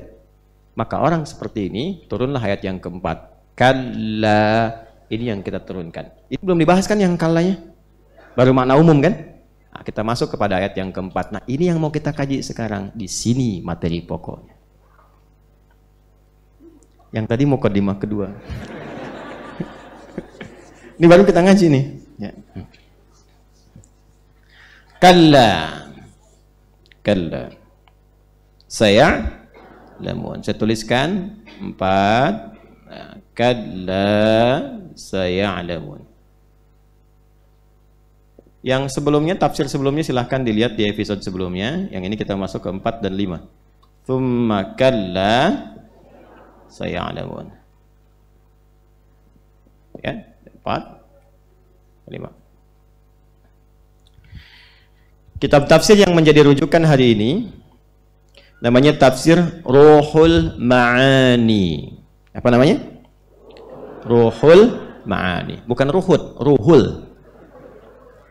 Ruhul Ma'ani. Kemarin kan saya bawakan yang tafsir Ibnu Jarir At-Tabari ya. Nanti satu-satu kita tunjukkan. Ini kitabnya. Ini 15 jilid, 15 begini. Ini jilid yang ke-15. Setiap ini ada 2 subjilid. Jadi setiap kitab ini membahas 2 juz, 2 juz, 2 juz, di 15 kali 2 30 juz. Karangan Syekh Mahmud bin Abdullah bin Mahmud Al-Husaini Al-Alusi Al-Baghdadi. Lahir di Baghdad, di pinggiran kota Khur, 10 Desember 17 Sya'ban 1270 Hijriah, 1802 Masehi. Sejak kecil usia 10 tahun sudah menghafal Quran, hadis, mantik, tafsir. Saya sampaikan dari awal seperti ini, maksudnya untuk memotivasi. Kalau bapak ibu ingin salah satu anaknya menjadi ahli Quran, ahli tafsir, siapkan sejak dini. Kalau baca biografi para mufassir, rata-rata di fase 10 tahun sudah pada hafal Quran. Jadi dari fase sejak lahir, dengarkan Quran terus. Saya kasih rumus ya. Tapi komitmen dulu ya, maaf ya. Ini rahasia di antara kita ya. Nih, pelan-pelan. Ini rumus cepat yang disampaikan dari para ahli Quran. Kalau seorang anak dari tumbuh ingin cepat hafal Quran, di antara caranya begini. Selain dalam kandungan dibacakan Quran, perdengarkan, nanti ketika baru lahir di usia 0 tahun, Dihitung dari mulai lahir ya. Bukan dari usia 4 bulan di kandungan. Nanti beda lagi fasenya. 0 tahun. Pelan-pelan. Sampai usia 3 tahun.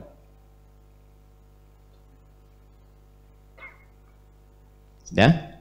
0 tahun sampai usia berapa? 3 tahun. Ini fasenya nanti di 2 tahun setengah. 2,5 tahun. Ini untuk mencetak penghafal Quran 30 juz dalam usia 3 tahun. Kalau ingin Qurannya saja, bukan dengan karakter ya. Kalau dengan karakter nanti beda lagi rumusnya. Maksud karakter itu Qurannya hafal sekaligus dipraktekkan dalam hidup. Nah, perhatikan baik-baik. Ini fase awal kelahiran. 0 tahun ini perdengarkan setiap bulan 1 juz. Setiap bulan 1 juz. Jadi dari mulai lahir, setiap hari perdengarkan 1 juz. Tapi jangan diacak. Berurut saja, konsisten. Jadi dari mulai usia hari pertama sampai 30 hari misalnya, juz 1 aja. Dari Al-Fatihah, bukan dari Al-Baqarah. Dari Al-Fatihah sampai Al-Baqarah 141. Itu aja terus. Jangan diganti, jangan diacak. Supaya yang didengar itu aja. Terus. Bapak ibunya sertai, ngajinya itu aja terus. Ngaji itu. Sehingga konsisten antara anak dengan orang tua sama. Paham ya? Anak dengan orang tua sama. Nggak apa-apa yang dihatamkan itu aja. Ya, kan 1 juz sebulan itu nggak susah. Kan? Jadi antara anak dengan orang tua gelombangnya sama, nyambung. Setelah itu terus, ya. Usia 2 bulan, juz keberapa? Kedua. Secara singkat, usia 30 bulan berarti sudah berapa? 30 juz. 32 bulan itu berapa tahun? 2,5 tahun. 2 tahun kan 24 bulan. Ya kan? Setahun 12 bulan. 2 tahun 24 bulan. Berarti 2,5 tahun sudah 30 bulan. 30 juz. Anak itu kekuatan yang pertama kali untuk mendapatkan informasi di pendengarannya. Bukan penglihatannya. Karena itu ketika lahir, penglihatannya belum jelas keseluruhan, tapi pendengarannya sudah sangat tajam. Sudah sangat tajam. Maka ketika dibacakan dengan metode tadi sampai dengan 30 juz, usia 2,5 tahun, itu Quran sudah masuk seutuhnya dalam jiwanya. Sudah masuk seutuhnya. Tinggal dikuatkan dalam fase setengah tahun berikutnya. Bukankah 2,5 tahun sudah mulai bicara? Nanti ketika mulai bicara yang keluar Quran terus tuh. Quran, tinggal diruntutkan. Setengah tahunnya dipakai untuk itu, maka usia 3 tahun itu sudah mendapatkan Quran 30 juz dari segi bacaan. 3 tahun. Dan ini sudah banyak dipraktekkan sekarang. Untuk memudahkan itu, fase kandungan dimulainya. Dalam sejak usia 4 bulan. 4 bulan itu udah dibacain Quran. Sehingga ketika lahir kenal dengan Quran. Ada anak-anak yang menangis dibacain Quran jadi diam. Karena kenal dengan bacaan itu. Ada yang dibacain azan jadi diam karena kenal dengan suara itu. Ada yang demikian. Ya, ada yang nangis kasih dangdut, diam gitu kan? Karena emang saat mengandungnya kasih dangdutan terus gitu. Paham? Ya, jadi kalau kita itu makhluk akhirat, artinya mau meninggal, mau wafat, ya jadilah orang cerdas. Nah, ya cerdas itu anugerah, bodoh itu pilihan.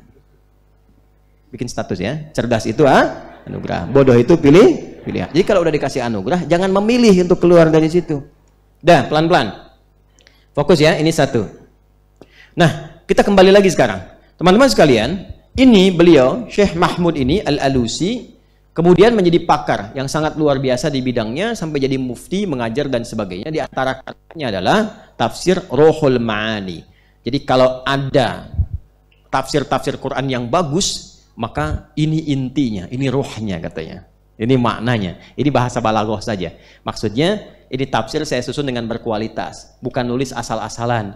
Kadang-kadang kan begini Pak, orang kalau nulis berjilid-jilid, 15 jilid, jilid pertamanya kan tebal, kan?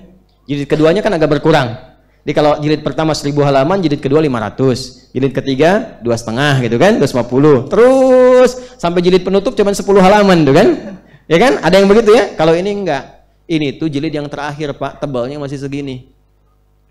Ya, makanya beliau katakan, saya nulis ini nggak sembarangan, terukur dari setiap makna dan keadaannya. Ini tafsir Ruhul Ma'ani, termasuk tafsir yang berkualitas. Ya, saya untuk mengajar ini saya kumpulkan tafsir yang ada apa aja. Saya beli yang ada sekarang, kumpulkan satu-satu, dibandingkan, nanti saya bawa satu-satu. Ya, saya bawa satu-satu. Kalau mau riwayat tafsir Ibnu Jarir At-Tabari itu lengkap, kaya sekali itu. Hadis riwayat. Di tafsirnya ma'thur. Jadi kita belajar tafsir itu bersamaan. Ini riwayat dari nabinya, dari sahabatnya, jalurnya begini, bisa dilacak ketemu sampai ke nabi. Ini pemaknaan bahasanya. Ini pemaknaan tafsir dengan pendekatan terminologis, akliyahnya, argumentasinya. Sehingga argumentasi kuat, rasionalitasnya kuat, riwayatnya juga kuat. Paham? Bismillahirrahmanirrahim. Kita teruskan. Kalla saya'lamun. Kalla rad'un 'anit tasa'uli 'anil wajhainil mutaqaddimaini fihi. Kalla itu harf rada'. Rada' itu disebut juga dengan mana'. Ya. Kalla harf rada', rad'un, atau bimakna mana', atau bimakna iqaf.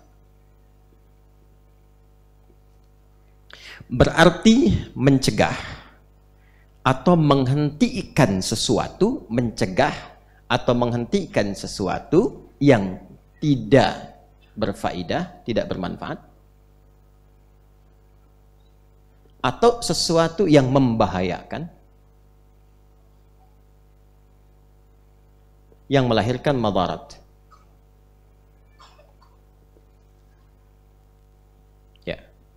Makanya diartikannya di terjemahan sekali-kali tidak, sekali-kali jangan.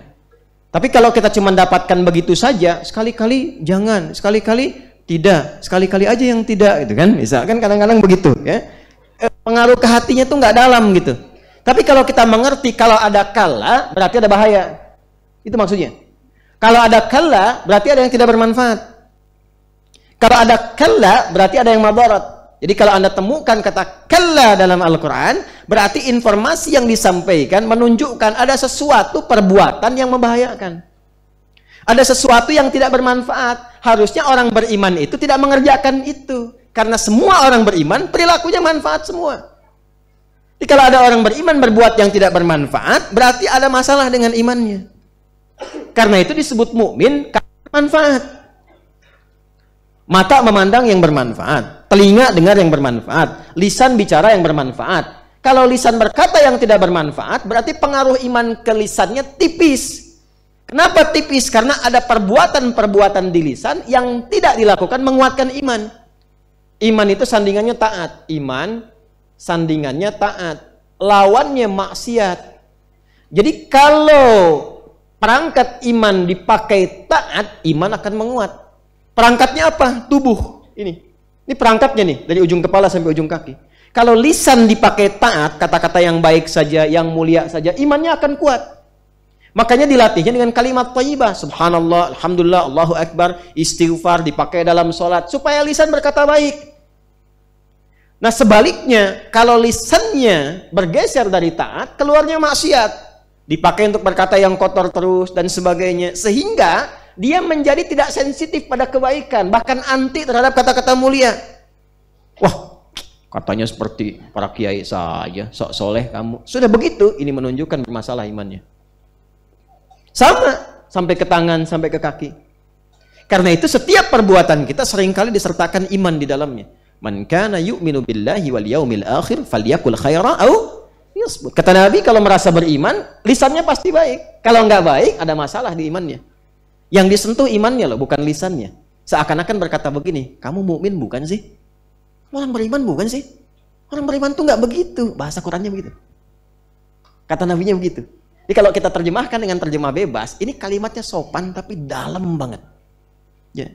Apa bahasa Ukrainanya itu? Nyelekit ya. Nyelekit gitu. Ya. Ya. Kan kalau di kalimatnya begini kan dalam. Kamu tuh sebenarnya beriman nggak sih? Terus yang nanya tuh bukan kita, Rasul yang nanya. Bisa nggak berhadapan dengan Nabi menerima kalimat itu? Kamu ngaku umatku, tapi perilaku kamu nggak seperti ciri-ciri umatku. Kamu tuh sebetulnya beriman nggak? Yang bilang itu adalah Rasulullah. Kan perasaan kita. Gini aja, gini, untuk menggambarkan. Ada ibu yang mengandung, melahirkan, memberi ASI, menyayangi dan sebagainya. Tiba-tiba kita berbuat sesuatu yang tidak pantas. Lalu ibu memanggil. Nah, ibu tuh mengandung kamu begini, melahirkan kamu, berjuang dengan kematian, merawat kamu, menyayangi kamu, bawa kamu kemana-mana. Kadang-kadang berbuat sesuatu yang memalukan, ibu tidak malu, ibu kuatkan kamu. Tapi kamu berbuat seperti ini, sebetulnya kamu anak ibu atau bukan? Tuh, mau bilang apa? Anak ibu. Ya, kalau memang anak ibu jangan begitu. Ini kalimat yang berbeda tapi dengan makna yang sama. Itu dibalik tuh sama kita tuh. Anda ini beriman tidak sih? Katanya. Kamu ini beriman tidak sih? Kok masih berbuat yang begitu? Maka ketika muncul kata kalla, berarti ada sesuatu yang tidak benar di situ, yang orang beriman tidak mungkin melakukan itu. Karena itu kalimatnya ditujukan kepada yang belum punya iman. Siapa? Orang jahiliyah yang belum beriman. Jadi kalau ada orang mengaku beriman sekarang melakukan perbuatan yang sama, ya saya nggak bisa katakan ya. Tapi setidaknya kayaknya mendekati perilaku jahiliyah dan dipertanyakan keimanannya. Kamu itu mukmin atau jahiliyah? Gitu. Apa di antara perbuatannya? Satu, mengolok-olok Nabi, menyoal Rasulullah. Awas, hati-hati nih. Mengolok-olok itu istihza namanya. Nanti ada di tafsirnya. Saya sudah baca. Ya, jadi saya terangkan dulu, nanti belakangan baru kita bacakan. Insyaallah. Istihza namanya. Mengolok-olok Rasulullah itu bisa ke pribadinya, bisa ke hadis atau ke wahyunya. Berarti Al-Quran. Dan kalau disampaikan secara umum, kemungkinan akan terjadi di setiap generasi. Saya mau tanya, ada sekarang orang yang mengolok-olok Al-Quran? Ada. Ada yang mengolok-olok hadis? Ada yang mengolok-olok ajaran Nabi? Nah, terbukti kan? Artinya, yang Quran isyaratkan benar. Yang Nabi sampaikan benar. Nah, ini peringatan. Jangan sampai terjadi. Yang paling parah, jika itu terjadi dilakukan oleh orang yang mengatakan beriman. Itu yang bahaya. Maka nanti oleh Quran langsung digolongkan pada golongan munafik. Ya. Dan akhiratnya ditempatkan di tempat yang terbaik untuk orang munafik. Gitu. Di akhiratnya di tempat terbaik untuk orang munafik. Jadi apresiasi terbaik bagi orang munafik itu sudah disiapkan oleh Allah. Tempatnya kerak dasar terbawah neraka jahanam. Ya. Dan apa amalan pertamanya? Istiza, olok-olok ini. Ya. Makanya saya agak kencang kalau yang ini karena sayang. Karena sayang. Ya, buka Quran surah keempat, An-Nisa ayat 140. Quran surah keempat ayat 140. Wa qad nazzala 'alaikum fil kitabi an idza sami'tum ayatillahi yukfaru biha wa yustahza'u biha. Yustahza dari istahza'a yastahzi'u. Fi'il mudhari majhulnya yustahza'u. Wa qad nazzala 'alaikum fil kitabi, telah tetap ketentuan di dalam Al-Qur'an, an idza sami'tum ayatillahi yukfaru biha wa yustahza'u biha. Jika Anda kelak mendengar, menyimak ada ayat-ayat Allah diolok-olok atau bahkan diingkari. Jadi ada yang mengingkari total ingkar, menolak sepenuhnya, ada yang mengolok-olok. Fala taq'udu ma'ahum, maka jangan sertai, jangan gaul dengan yang seperti itu. Ya, kalau memberi materi jangan disertai, nanti itu virus yang menular. Ingat, nifak itu menular. Munafik itu menular, ingat itu. Dan lebih bahaya daripada Covid. Betul. Covid itu kalau meninggal dalam ketaatan bisa melahirkan syahid akhirat. Tapi munafik kalau meninggal apresiasi neraka jahanam. Hati-hati, itu lebih berbahaya. Kemudian apa? Fala taq'udu ma'hum hatta yakhudu fi haditsin ghairi, sampai dia tobat. Itu saking sayangnya Allah masih diminta tobat, jangan lakukan. Makanya kalimatnya kalla di An-Naba. Jadi tafsirnya sebelumnya sudah ada. Kalla, jangan, itu bahaya. Itu saking sayangnya Allah. Kalau tidak sayang nggak akan diperingati. Orang tua kalau sayang kadang-kadang demikian kan? Jangan. Ya, marahnya orang tua kan bukan karena benci, tapi lebih karena sayang kan? Karena tahu, karena punya pengalaman. Apalagi Allah yang tahu segalanya. Ya, karena Allah betul-betul sayang, ibu punya rahim, ibu marah, Allah sifatnya rahim. Itu. Jadi ketika menyampaikan misalnya dengan keras peringatan, pengingat, ya itu ditafsirkan awalnya bukan karena sifat ghadab atau marah bencinya, bukan, karena sayangnya. Mumpung belum meninggal, masih ada kesempatan taubat, jangan lakukan itu. Kala, jangan, itu bahaya. Bahaya. Jangan lakukan. Ya? Jelas di sini? Baik. Teruskan ayatnya, hatta yakhudu fi haditsin ghairi, masih di An-Nisa ayat 140. Innakum idzam mithluhum. Ini yang saya sebut menular. Itu Allah yang sampaikan langsung. Kalau kamu terus ikuti, ikut ceramahnya, ikut pengajiannya, baca bukunya, pengen tahu aja, disimak, nyemplung ke situ, terpengaruh. Karena orang-orang semacam ini, munafik itu di Quran, itu disifati dengan kata-katanya sering menarik. Retorikanya cantik, logikanya kayak bagus. Padahal menjauhkan Anda dari Allah. Yang dipertaruhkan tuh iman. Iman tuh kunci akhirat. Nggak ada iman, celaka akhirat. Hitungan akhirat tuh bukan perbuatan dunia, tapi iman kunci dasarnya. Ya, iman. Makanya ada orang sholat, ada orang puasa. Ada orang sholat, ikut puasa, ikut zakat. Ya, ikutan semua itu. Bisa masuk surga nggak? Halo? Kalau tidak tahu katakan wallahu alam. Ini cepat. Ada orang sholat, ada orang puasa, ada orang zakat. Bisa masuk surga nggak?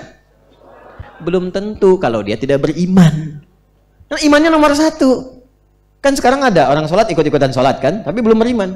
Puasa ikut-ikutan puasa, ya kan? Kalau dikerjakan tanpa iman, itu hanya perbuatan dunia saja. Dapat apresiasi, ya, ada petunjuk cepat hidayah. Alhamdulillah masuk Islam, alhamdulillah. Ada dalam kebaikan, dalam pengertian kita sebagai mukmin. Mesti yakin itu. Tapi kalau cuma berbuat baik dunia, tidak ada imannya, Allah balas di dunia. Adilnya Allah dibalas di dunia karena dia mengerjakan untuk dunia. Itu yang dimaksudkan ketika Sayyidah Aisyah radhiyallahu taala anha bertanya pada Rasulullah sallallahu alaihi wasallam. Ya, bima makna si fulan itu orang baik ya Rasulullah? Si fulan itu non muslim, baik sekali. Dia nyumbang, dia bantu, dia donasi, ya, perbuatannya baik. Bagaimana statusnya di akhirat? Masuk surga enggak? Itu yang turun langsung ayat. Surah ke-25 Al-Furqan ayat 23. Wa qadimna ila ma 'amilu min 'amalin faj'alnahu haba'an manthura. Dengan keadilanku kata Allah, karena dia mengerjakan itu, motivasinya dunia bukan akhirat, maka dibalas dengan balasan dunianya. Allah adil. Kan kalau mengerjakan dunia dibalas akhirat tidak adil kan? Dunia ya balas dengan dunia. Aku balas cepat kata Allah untuk memberikan kenyamanan dunianya. Kalau dia mau kembali kepada konsep akhirat, di akhirat diberikan. Maka di akhirat gak jadi apa-apa kecuali debu yang berterbangan. Turun ayatnya. Turun ayatnya. Karena itu kunci akhirat itu imannya. Iman ini yang penting. Nah, saking kencangnya peringatan itu turun. Kala jangan lakukan, ini bahaya. Makanya kalau ada orang yang nyeleneh, yang tidak jelas, jangan sertai. Jangan iseng-iseng, tinggalkan aja langsung. Bahaya. Nah, orang-orang seperti itu tipikalnya kadang-kadang bicaranya pintar. Pintar, tapi tanpa sadar membawa Anda menjauh. Ujung-ujungnya nggak sholat, ujungnya nggak puasa. Yang paling bahaya menyoal keyakinan sendiri. Ya, di mana ditemukan kalimat itu? Di Al-Baqarah misalnya, di ayat ke-204. Wa minan nasi may yu'jibuka qawluhu fil hayatid dunya wa yushhidullaha ala ma fi qalbihi wa huwa aladul khisam. Ada orang yang karakter hidupnya ketika bicara kata-katanya menarik, retorikanya begitu cantik. Kadang-kadang bawa ayat-ayat Quran, dipotong-potong, bawa untuk menguatkan argumentasi. Kadang-kadang bawa gelar, sehingga terlihat seperti meyakinkan. Padahal itu musuh yang paling berbahaya, kata Al-Quran. Karena dia bawa status, bawa gelar. S1, S2, S3, S4, kerupuk 2. Itu kan masuk banyak.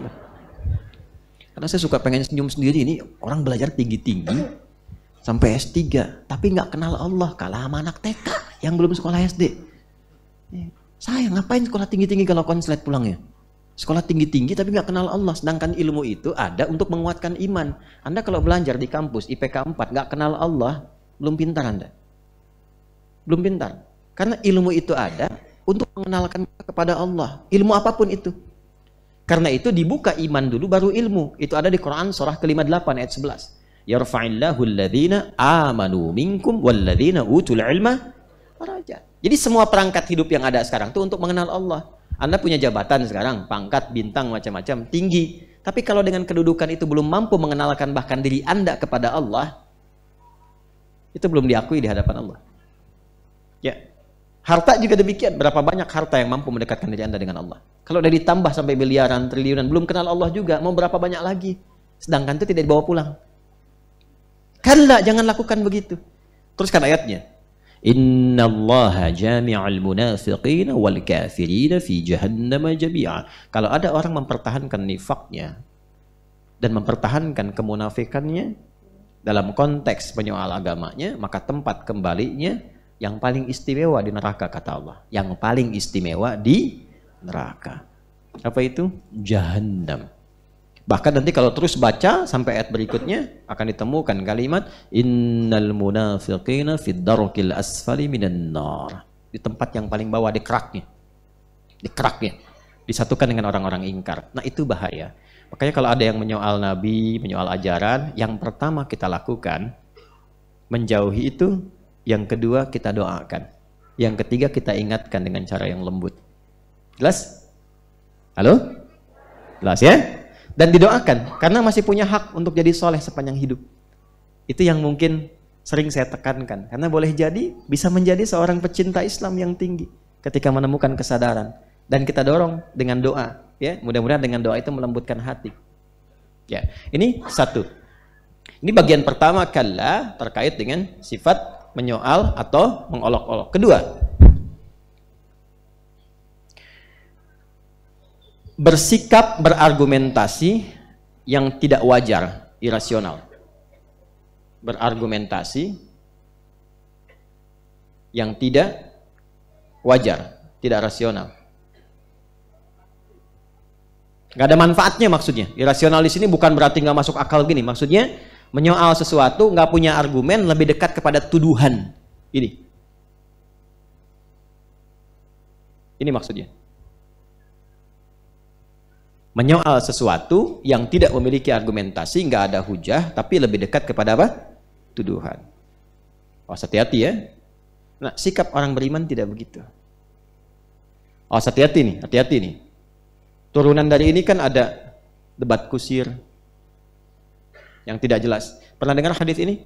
Orang yang meninggalkan perdebatan, sekalipun dia dalam posisi yang benar, maka diapresiasi di hari kiamat oleh Allah dengan dibangunkan untuknya satu istana di pinggiran surga.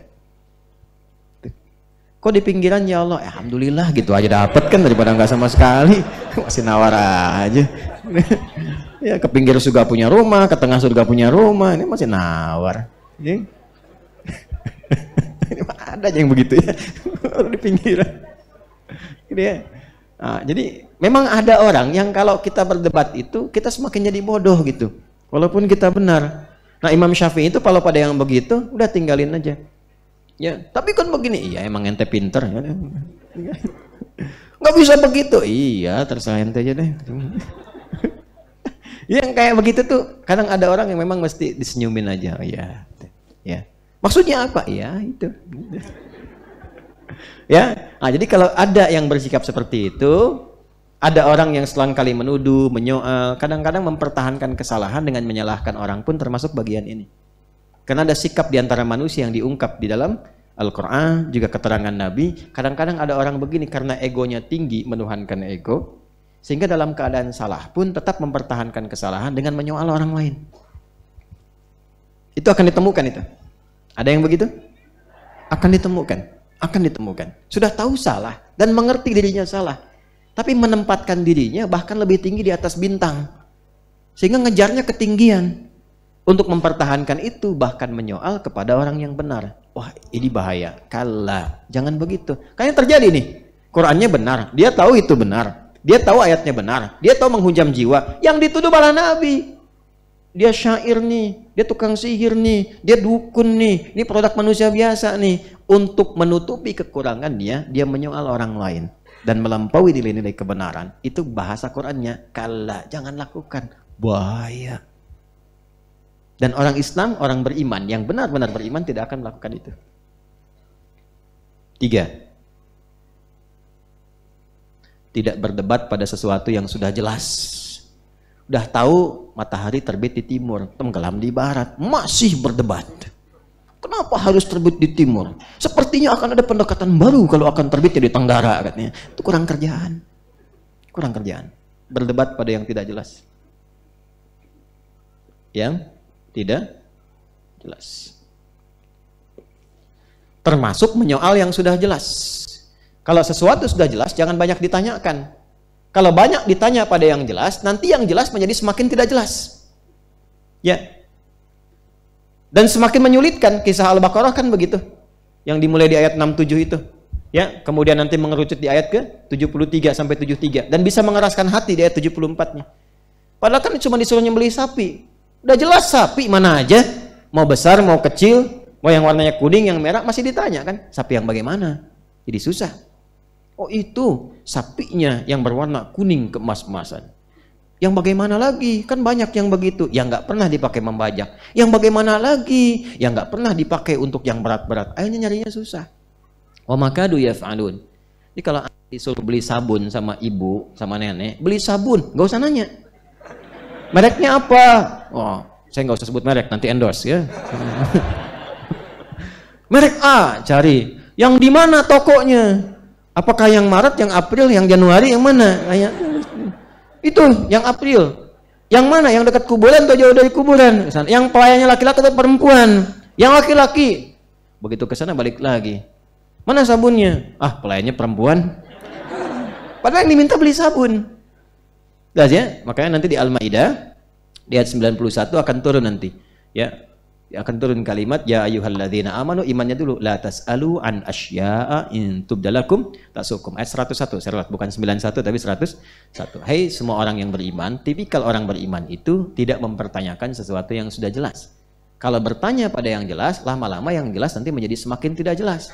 Udah tahu sholat subuh itu cuma 2 rakaat, dibikin stadium general. Bahas, ujung-ujungnya pada sholat. Itu problemnya. Paham ya? Nah, jadi kalau menemukan kala berarti ada sesuatu yang berbahaya, ada sesuatu madarat, ada sesuatu yang tidak bermanfaat. Ciri orang beriman mesti menjauhi itu semua. Teruskan, kalla saya'lamun. Teruskan. Ya, maksudnya saya teruskan mau baca ini. Baik. Wa an ikhtilafi bima'na mukhalafatin nabi mukhalafatir rasul sallallahu alaihi wasallam fi amril ba'thi. Apalagi kemudian menyoal Rasulullah sallallahu alaihi wasallam terkhusus dalam ayat ini tentang hari kebangkitan. Maksudnya apa? Di antara perbuatan yang sangat berbahaya adalah menyoal atau bertentangan atau menyelisihi Nabi sallallahu alaihi wasallam secara nyata pada hal-hal pokok. Maka itu yang sangat membahayakan, termasuk tentang perkara hari kiamat. Saya'lamun wa'idun liulaikal mutasailin al mustahzi'in bi tariqil istinafi wa ta'lilil irada'. Kemudian nah ini wasin, nah ini yang saya senang. Wasinu litaqribi wat ta'kid. Kalla saya'lamun. Pernah dengar yang ini? Kalla saufa ta'lamun. Ada? Tsumma kalla saufa ta'lamun.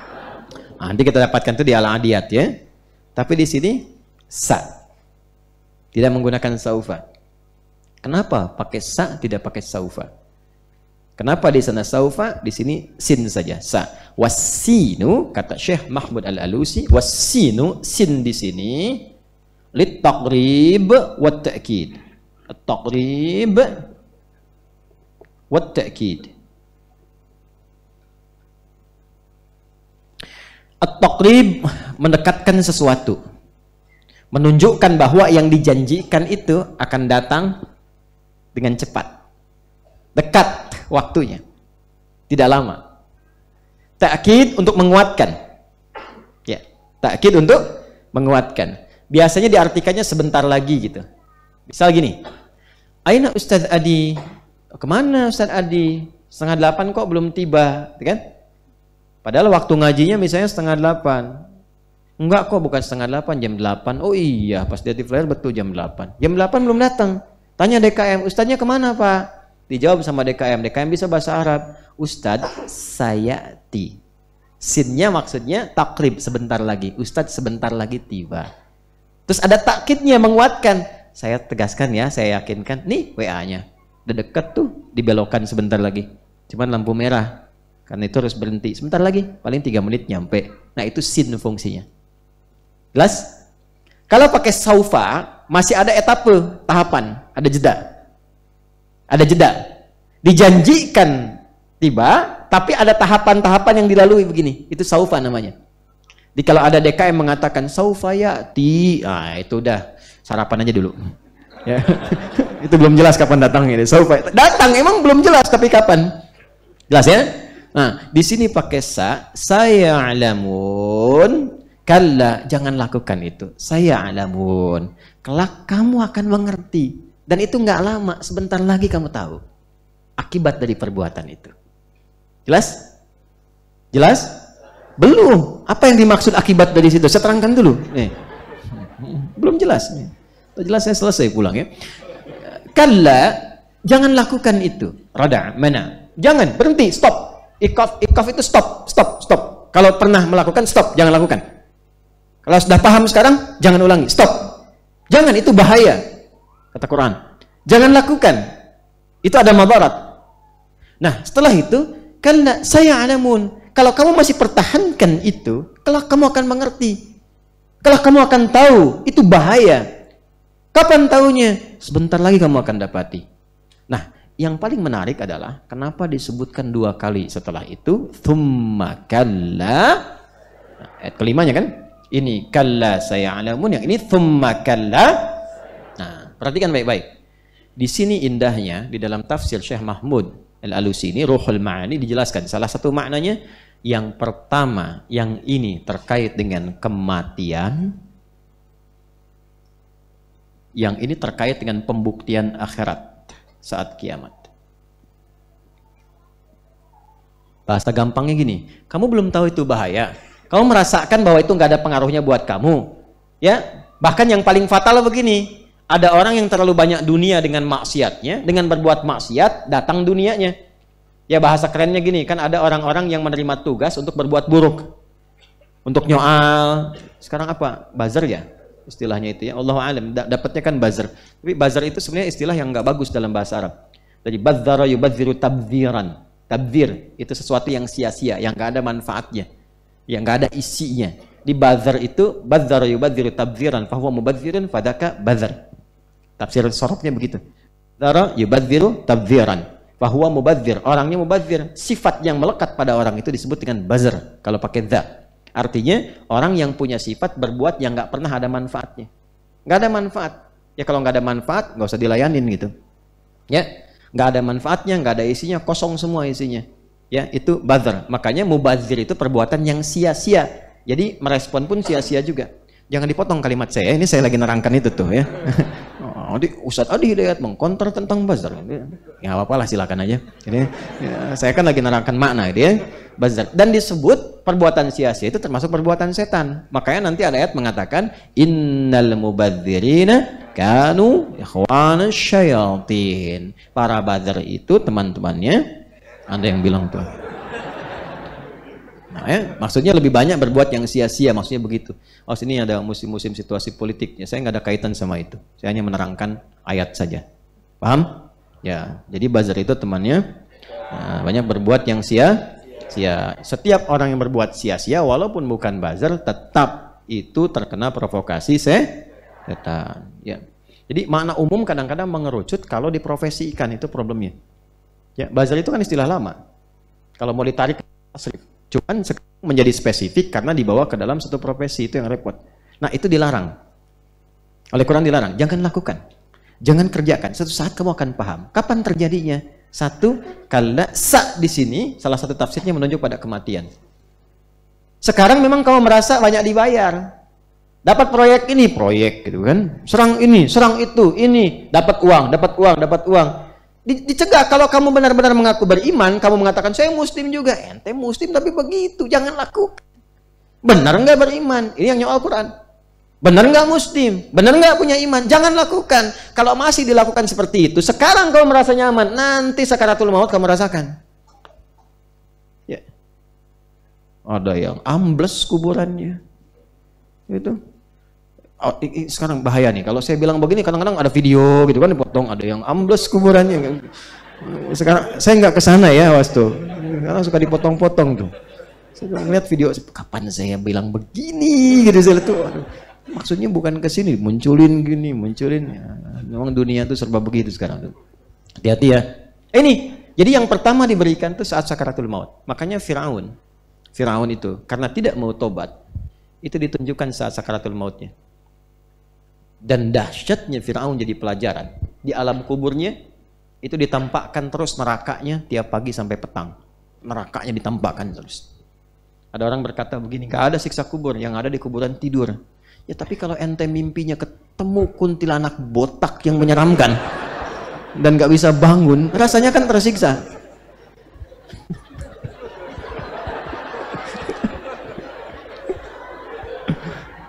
Ada orang mimpi ketemu kuntilanak, pengen, oh astagfirullah, bangun kan. Ini dia mimpi nggak bangun-bangun. Gimana rasanya? Siksaan bukan?